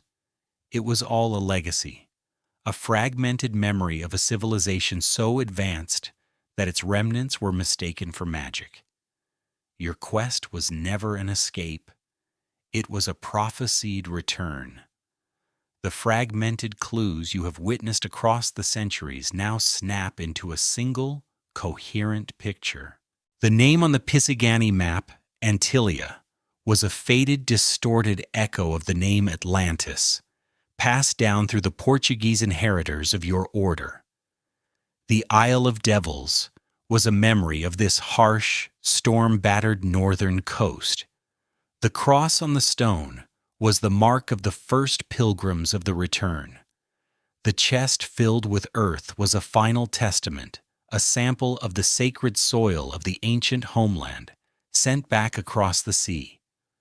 Plato, the great Greek philosopher, wrote of Atlantis, a story he claimed was passed down from the priests of Egypt.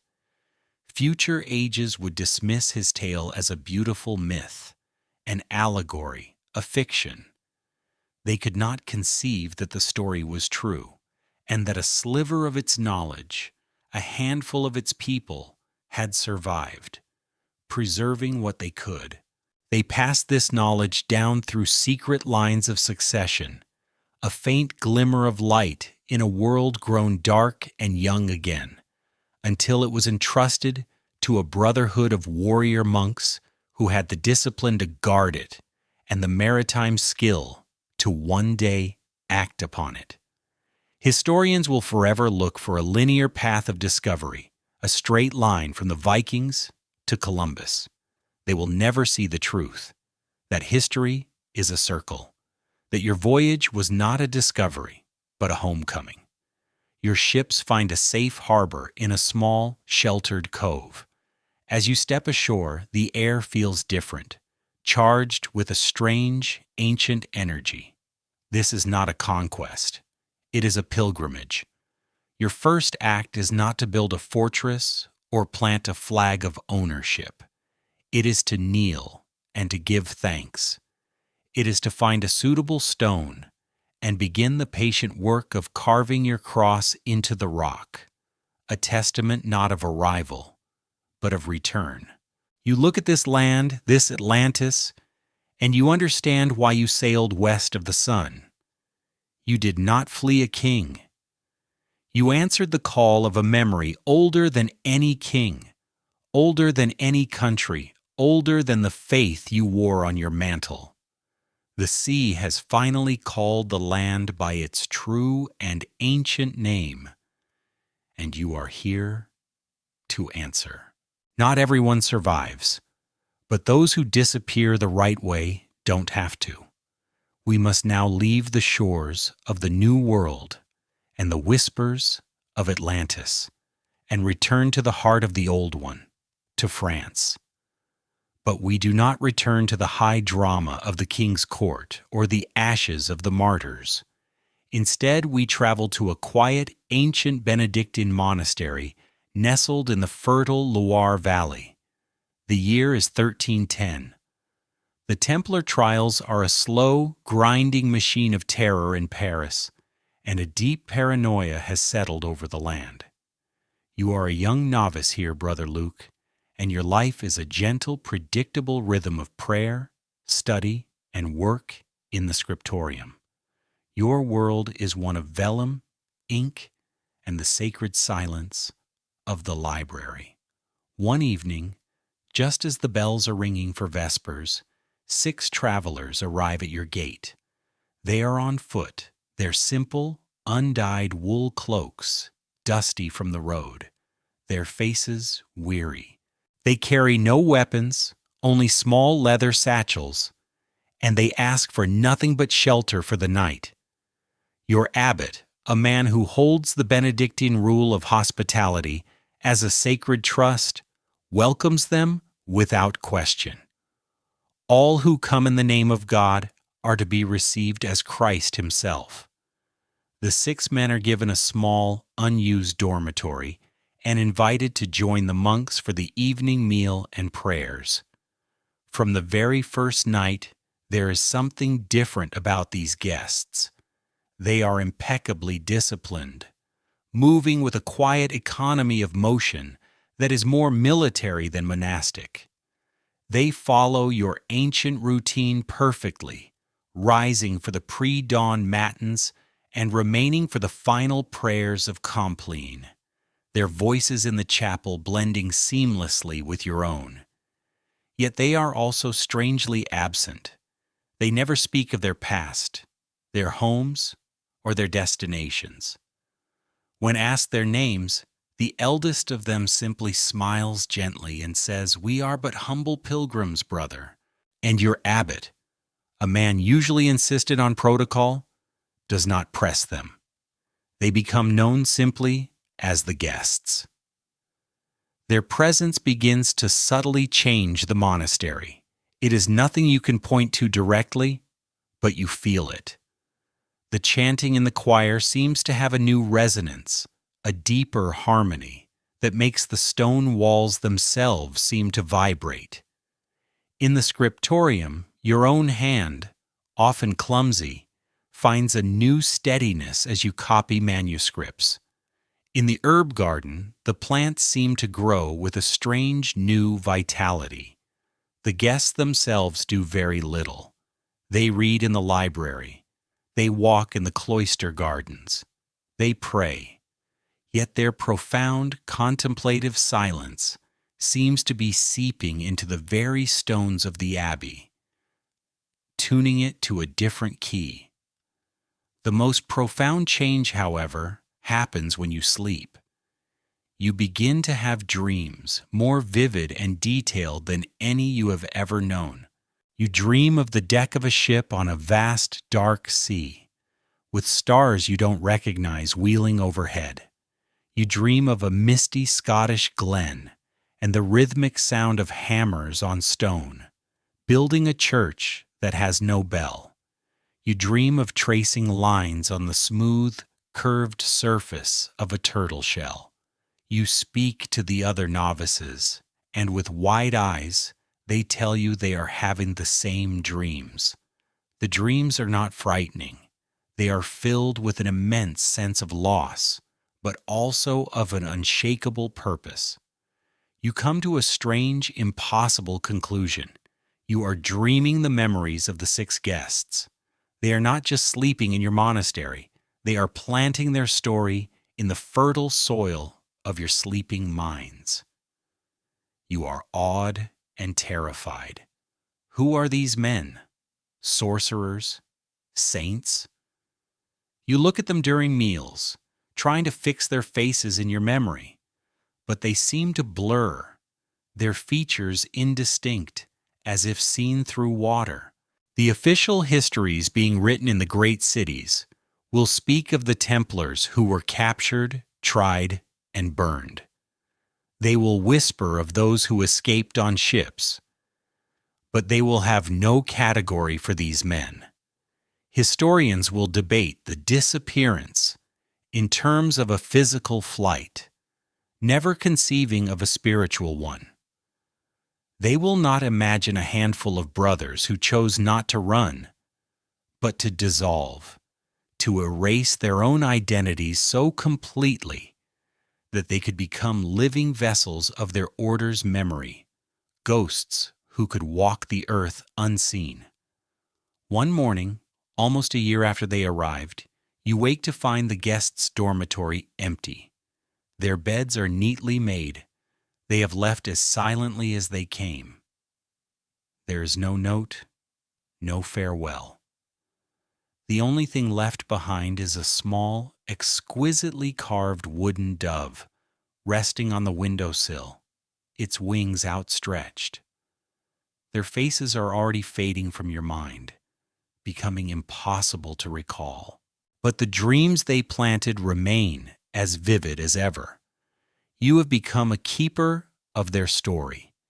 You, Brother Luke, will one day become the abbot of this monastery, and while you will never speak of the 6 guests, you will spend your life adding small, allegorical illuminations to the margins of your books. A ship with a dark sail, a church with pillars like trees, a strange, flared cross. The nameless cloaks are gone, but they did not need to survive. They simply disappeared the right way. Let us now travel to the heart of the power that sought to destroy the order. We are in the city of Avignon, in the south of France, some years after the final fiery spectacle of the executions in Paris. The Templar Order has been officially dissolved by papal bull, its Grand Master martyred, and its properties seized. You are a secretary to a powerful cardinal, a man of letters and law, and you have been given the monumentally tedious task of sifting through the mountains of confiscated Templar documents. For months you have been buried in a dusty chamber, surrounded by scrolls and parchments detailing land grants, tithes, harvest yields, and shipping manifests.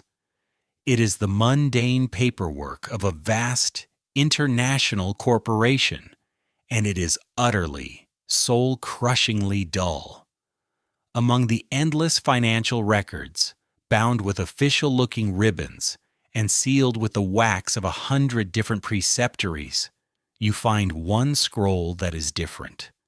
It is bound with a simple leather thong.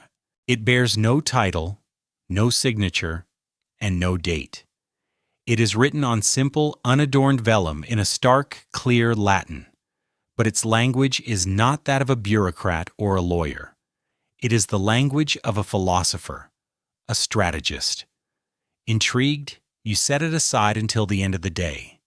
In the quiet of your own chambers, by the light of a single candle, you begin to read. The document, which has no name, feels like a last will and testament, but it is the will of an entire order, and it bequeaths no land, no gold, no worldly possessions. It contains only directions. It is a protocol for a planned and total disappearance. It speaks of the order not as a fortress to be defended, but as a body of water that, when faced with an impassable dam, must not break against it, but must instead learn to flow into new, unseen channels, to seep into the earth, to rise again as mist. It is a testament to transformation. The scroll outlines 3 distinct paths, 3 fates for the brothers of the order in the event of a final, catastrophic persecution. It calls them the path of the sword, the path of the spirit, and the path of the coin. The path of the sword, it dictates, is for the guardians of the prima materia, the first matter, the great secret. These brothers, the warriors and the seafarers, are tasked with taking the fleet, the sacred relics, and the true charts, and sailing west of the sun to the lands of the beginning. Their duty is to establish a new, hidden sanctuary and become a living, protected memory. You realize with a start that you are reading the orders for the voyage to Atlantis. The second path is the path of the spirit. This is for the contemplatives, the healers, the men of deep faith whose strength is not in their sword arm. Their duty, the scroll explains, is to dissolve. They are to abandon their names, their identities, and their Red Cross mantles, and seek refuge in the quiet corners of Christendom. They are to join other monastic orders, becoming nameless, unassuming monks. Their sacred task is not to act, but to preserve the order's story by embedding it in the dreams, libraries, and oral traditions of others. They are to become the nameless cloaks, ensuring the legend survives as a whisper, even if the body of the order is destroyed. You think of the strange tales you've heard from a monastery in the Loire. The final path is the path of the coin. This is for the administrators, the treasurers, the men who understand the flow of money and influence. Their duty is to melt into the world of commerce and finance. They are to use their skills to create new networks, to quietly fund the other 2 paths from the shadows, and to patiently reform the order's worldly power under a new name, in a friendly kingdom, when the time is right. They are to become a secret, guiding influence, a hand that moves the pieces on the board when no one is looking. You think of the rumors of the Templars in Portugal, reborn as the Order of Christ, their ships already preparing for new voyages. You hold the unsigned scroll in your hands, a document that should not exist, a document that proves the Order was not merely destroyed, but that it orchestrated its own magnificent vanishing act. The King's and the Pope's victory was a hollow one. They closed their fists on a body, only to find it had already turned to water and slipped through their fingers. Historians will write that the Order was shattered by greed. They will not know that it foresaw its own end and chose not to fight, but to evolve. They will see the scattered pieces, a lost fleet, vanished knights, transferred assets, but they will never see the single, brilliant strategy that connects them all, outlined on this simple, unsigned scroll. What do? To reveal this document would be to admit that the church, your church, was outmaneuvered. It would give life to a legend that is supposed to be dead. It would be a dangerous act of truth-telling. So you make a choice. You do not burn it. Its quiet, radical wisdom feels too important to destroy, but you cannot allow it to be found. The next day, you take the scroll and slide it into a large, dusty folio containing miscellaneous and unimportant 12th century land deeds from a remote German abbey. You bury the key to the entire mystery in a tomb of irrelevant paperwork. There it will lie, a silent, unsigned will, bequeathing a legend to the future, waiting in the heart of the very institution that believed it had won. We travel south now, to the sun-drenched kingdom of Portugal, where the story of the Templars did not end in fire, but in a quiet, cunning act of royal defiance. We are at the great convent of Christ in Tomar, a massive fortress monastery that was once the heart of Templar power in this land. The year is now in the early 1400s. The memory of the French trials has faded, but the wealth and influence of the Order have not. Here, they were not destroyed. They were given a new name. You are a young Portuguese nobleman, and it is the proudest day of your life. You have just been inducted into the Ordem de Nosso Señor Jesus Cristo, the Order of Christ.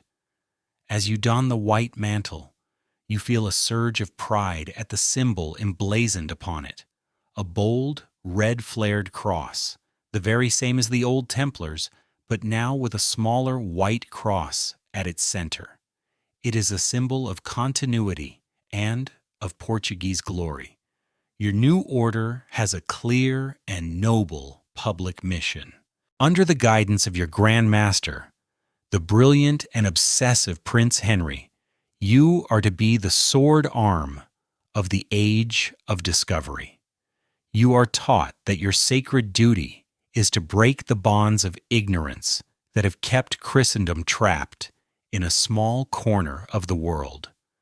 You are to build the finest ships, to train the finest sailors, and to push down the coast of Africa, seeking new trade routes, new allies in the fight against the Moors, and new souls to win for the Church. At his windswept fortress at Sagres, Prince Henry has assembled the greatest minds of the age: Genoese cartographers, Jewish astronomers, Arab mathematicians. It is a place of vibrant, enlightened science. As you distinguish yourself through your studies and your seamanship, you are invited to join an inner circle. The lessons here are held at night in a secluded tower overlooking the vast, dark Atlantic. And the teachers are not the bustling Genoese scientists. They are quiet, impossibly old knights, men with scarred faces, and eyes that seem to hold the memory of a different world. They are the last of the original Templars, the living bridge to the old order. Here you are taught a different kind of knowledge.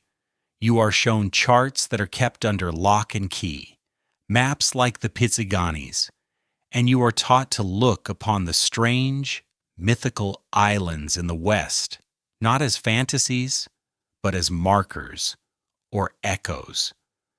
You learn to navigate not just by the stars, but by the deep currents, the color of the sea, the migration of whales. You are told that the exploration of Africa, as vital as it is also a grand exercise, a way to perfect your ships, to train your crews, and to build the resources needed for a final, far more important voyage. A quiet conflict begins to stir in your mind. Is the Order of Christ a tool of the Portuguese crown, used to fund its ambitions? Or is the Portuguese crown a tool of the Order, a public mask for a secret, centuries-old mission? History will record Prince Henry as a national hero, the navigator, the father of an age. The red cross on his ship's sails will be seen as a symbol of a new Portuguese crusading spirit. Historians will fail to see the profound, unbroken continuity. They will not understand that Henry, as Grand Master, was fulfilling a vow made by his predecessors, following a plan laid down in a secret testament. They will see the Order of Christ as a replacement for the Templars, not realizing it was simply the Order itself, wearing a new face, patiently biding its time. They were the remainder, tasked with the path of the coin, and they had played their part perfectly. The old knights teach you a strange and powerful concept, one that defines their work. They are, they say, map makers who need no destination. The young Genoese cartographers in the public school are obsessed with destinations, with filling in the blank spaces on the map. But the old knights know that the destination is already known. It is already recorded on a different kind of map, a map of shell and spirit. Their great work, they explain, is not to find the destination, but to build the path to it. Every voyage down the African coast, every new chart of a river mouth or a cape, every improvement in rigging or hull design is part of building that path. They are forging the key, piece by piece, that will one day unlock the door to the West. One night you are in the map room with one of the old knights. He is carefully studying a new, exquisitely detailed chart of the Gulf of Guinea. With a soft, dry rustle, he unrolls another map beside it. It is not vellum, but a dark, supple piece of leather, and it shows no coastlines at all. Only swirling lines, strange symbols, and star patterns. He is comparing the new science to the old secret, laying the path over the destination. You realize then that the Order of Christ is a bridge, not just between the Templars and the future, but between two worlds of knowledge. They are the keepers of the flame, patiently waiting for the winds to turn west. The story of a transformation must also be the story of a network, of the secret threads that hold the new form together. For this, we must turn to a man who was not a knight, nor a monk, but a scholar. His name is Caspar, a meticulous German art historian traveling through Europe in the 1420s. His life's work is a grand, ambitious project to create a definitive catalog of Christian iconographic symbols. He is a man who believes in order, in categories, in the clear, established language of religious art. He is about to discover a symbol that belongs to no category he knows. His journey begins in Venice. In a small, easily overlooked church, he is studying an intricate stone relief of the Nativity. His eye, trained to notice every detail, catches on a small, carved flower near the edge of the scene, almost hidden behind a shepherd's staff. It is an orchid, a strange, multi-petaled bloom, unlike any native European flower. It has no place in a nativity scene. It holds no known symbolic meaning in Christian art. Caspar, ever the completist, makes a detailed sketch in his notebook, dismisses it as a stonemason's fanciful, private signature, and moves on. Months later, he is in the French city of Avignon, the former seat of the popes, examining an illuminated manuscript from the late 1300s. In the margins of a page detailing the lineages of the Old Testament prophets, his eye snags on a tiny, exquisitely painted detail. It is the same orchid, identical in its form and strange beauty. He feels a prickle of intellectual curiosity, a coincidence, a strange artistic motif shared by a Venetian stone carver and a French illuminator, decades apart. He makes another note, another sketch, and feels the faint, pleasant stir of a minor academic puzzle. His travels take him west, following the great pilgrimage road across France and into Spain, towards the shrine of St. James at Compostela. And now he begins to look for it. He trains his eye to search for the anomaly, the quiet detail in the corner, and he begins to find it. He finds it faintly pressed into the paper of a book printed at a mill in the Loire Valley, a nearly invisible watermark. He finds it carved into the dark wood of a choir stall in a cathedral in Leon. He sees a wealthy merchant in a port city wearing a signet ring, and when the man presses it into a wax seal, Caspar sees the faint, brief impression of the orchid. Each time, the symbol is discreet, easily missed, and seemingly random, but it is always the same. His journey ends, as all such pilgrimages do, at what the Romans called Finis Terrae, the end of the earth, Cape Finisterre, the westernmost point of Spain. Here, perched on the cliffs, is a small, ancient chapel, battered by the Atlantic winds, a last bastion of prayer for sailors facing the great unknown. Inside, the chapel is stark and simple. And there, carved into the base of the simple stone altar, he finds it one last time. It is the clearest carving he has yet seen, the strange orchid. But here, there's a difference. Here, the stem of the flower is elongated, pointing unequivocally, deliberately, west, out past the chapel door, towards the endless gray horizon of the ocean. Standing in the cold, sea-scented chapel, Caspar feels the pieces of his puzzle click into place with a force that makes him dizzy. This is not a coincidence. This is a language, a secret sign passed across a continent, a trail of breadcrumbs left by an invisible hand. He realizes that future historians will see each of these instances in isolation. They will write a paper on the Venetian carving, another on the French illumination, a third on the Spanish woodwork. They will never connect them because they will be looking for a documented artistic school, not a secret functional network. They will not understand that they are seeing the signposts of an invisible empire, a brotherhood that communicates not with grand pronouncements, but with a flower hidden in a carving and a whisper on the westward wind. The orchid, he now understands, is a marker. It signifies a safe haven, a friendly agent, a keeper of the secret. And its orientation is a message, a direction. Here, at the end of the world, its message is the clearest of all. Look west. The wind howling outside the chapel seems to carry the same message. He had come to Europe to catalog the symbols of a faith he thought he understood. He has instead discovered the secret grammar of an order that was supposed to be dead. He leaves the chapel and stands on the cliff's edge, the wind tearing at his cloak.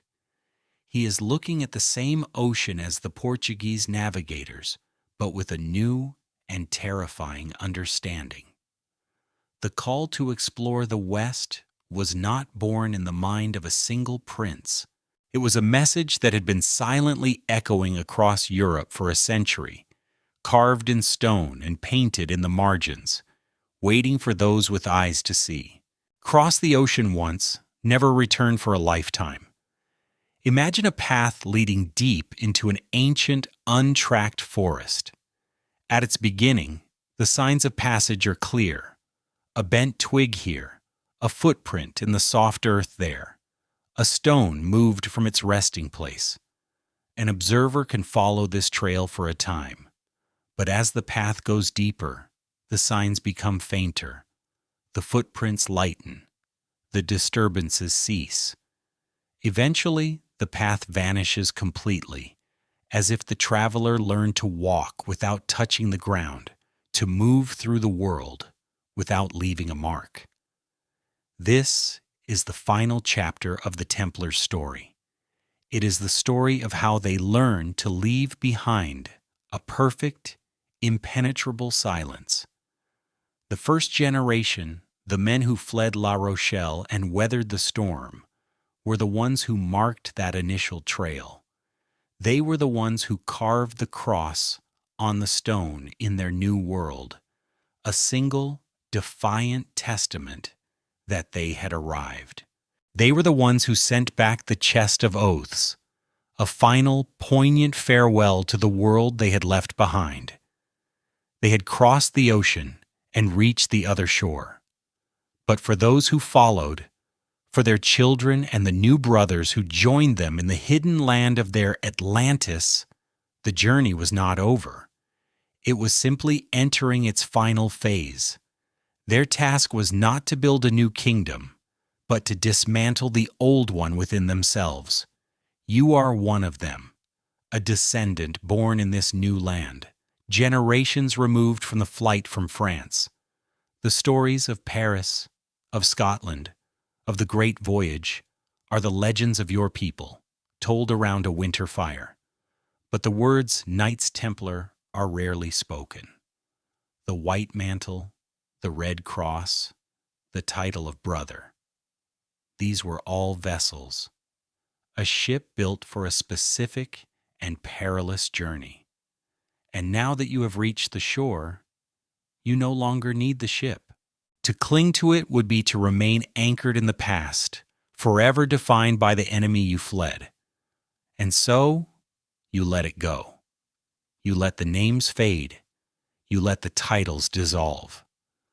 The great secret your ancestors carried across the sea was not an object to be enshrined in a new temple, but a seed of knowledge to be planted in new ground, to grow into something new and unrecognizable.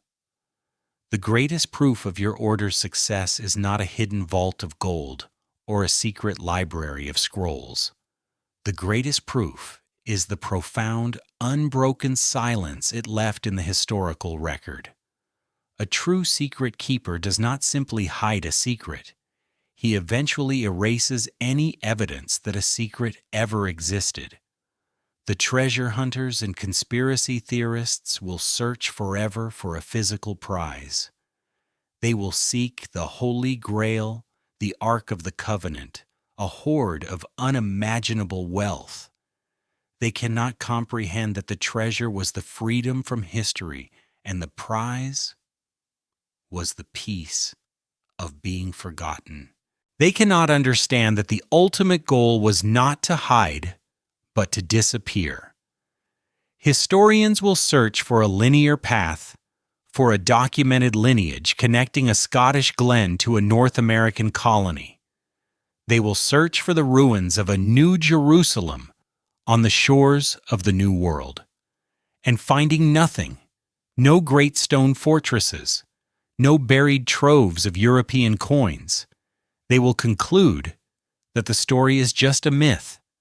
They will be looking for a presence, for the continuity of an organization, never realizing that the Order's final, brilliant strategy was to achieve a perfect, intentional absence.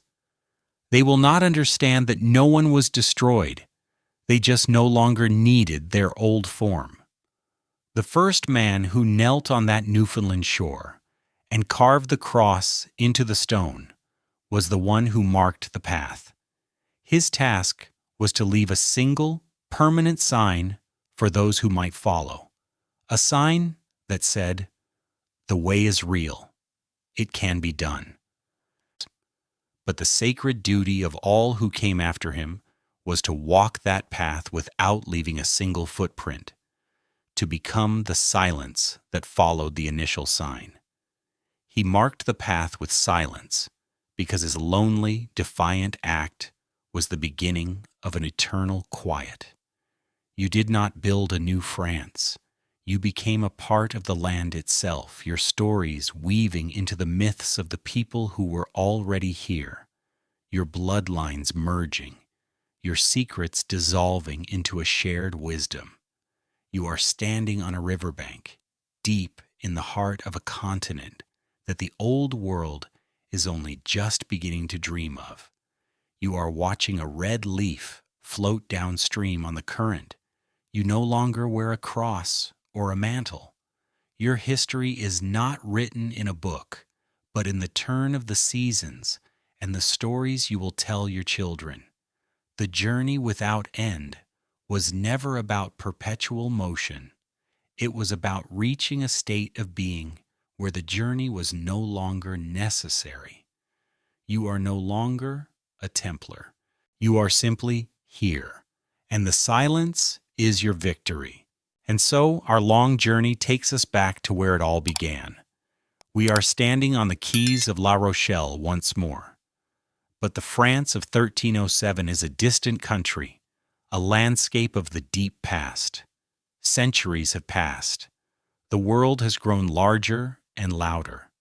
New ships, powered by engines you could not have imagined, now sit in the harbor. The sounds of the city are different. The language has shifted.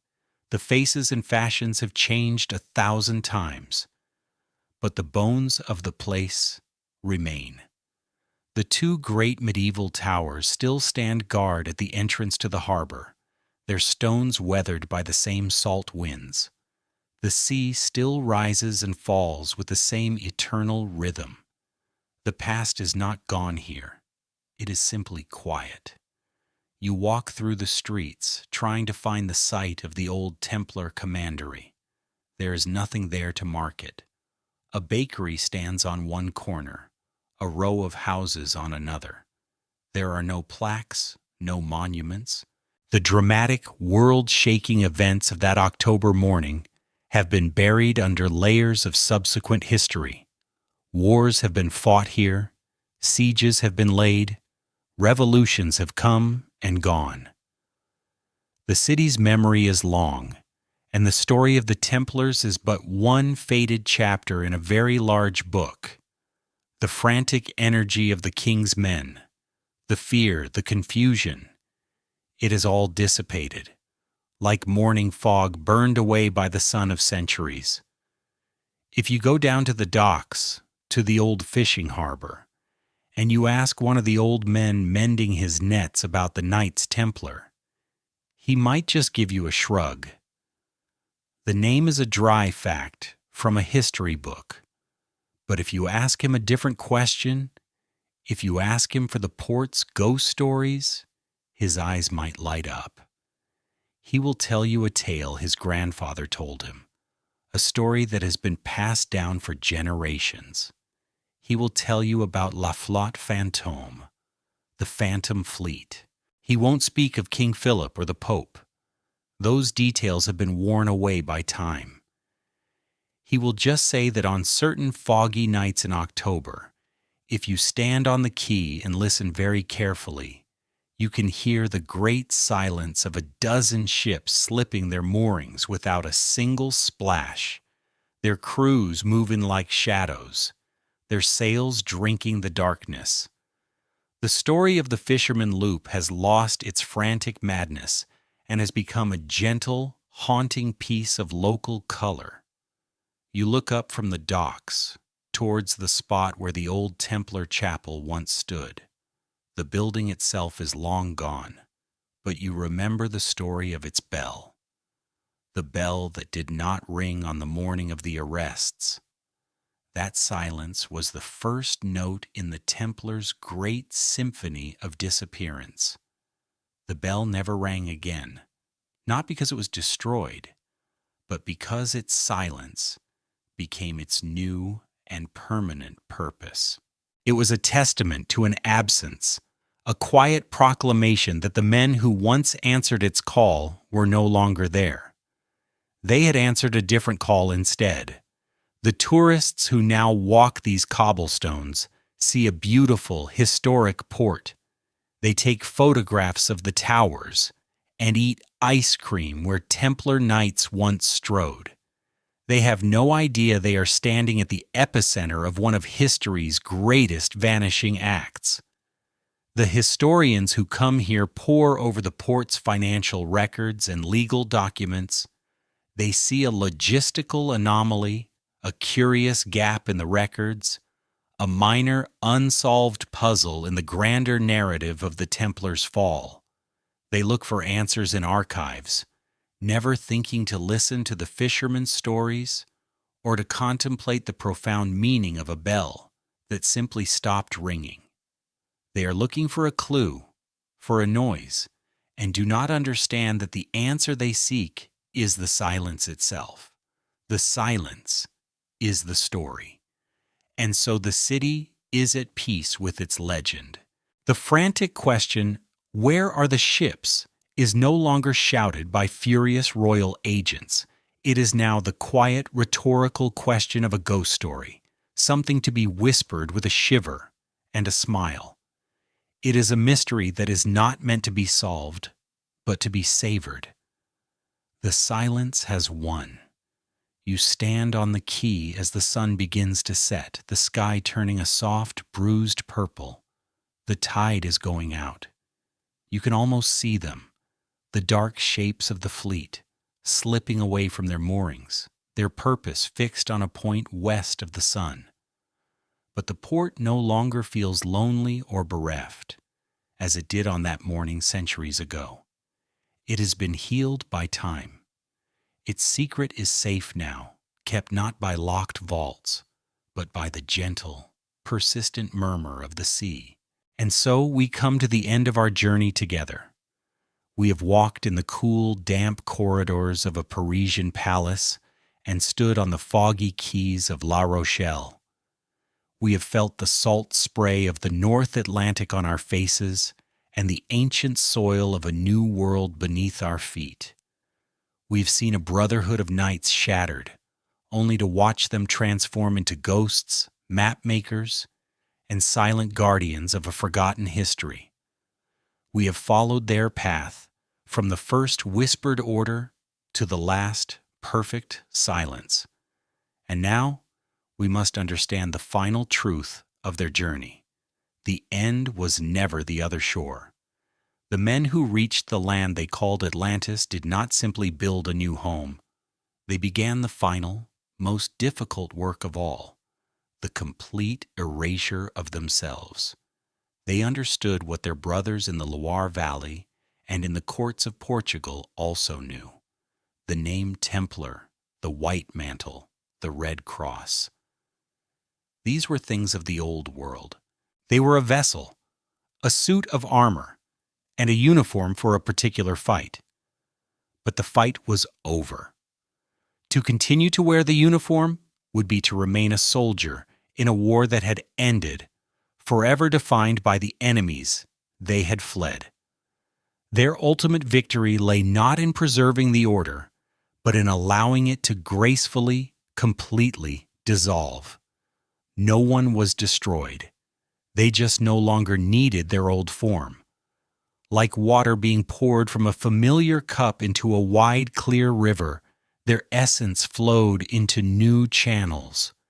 Their knowledge of the sea, once a closely guarded secret, was poured into the ambition of the Portuguese sailors who would go on to chart the globe.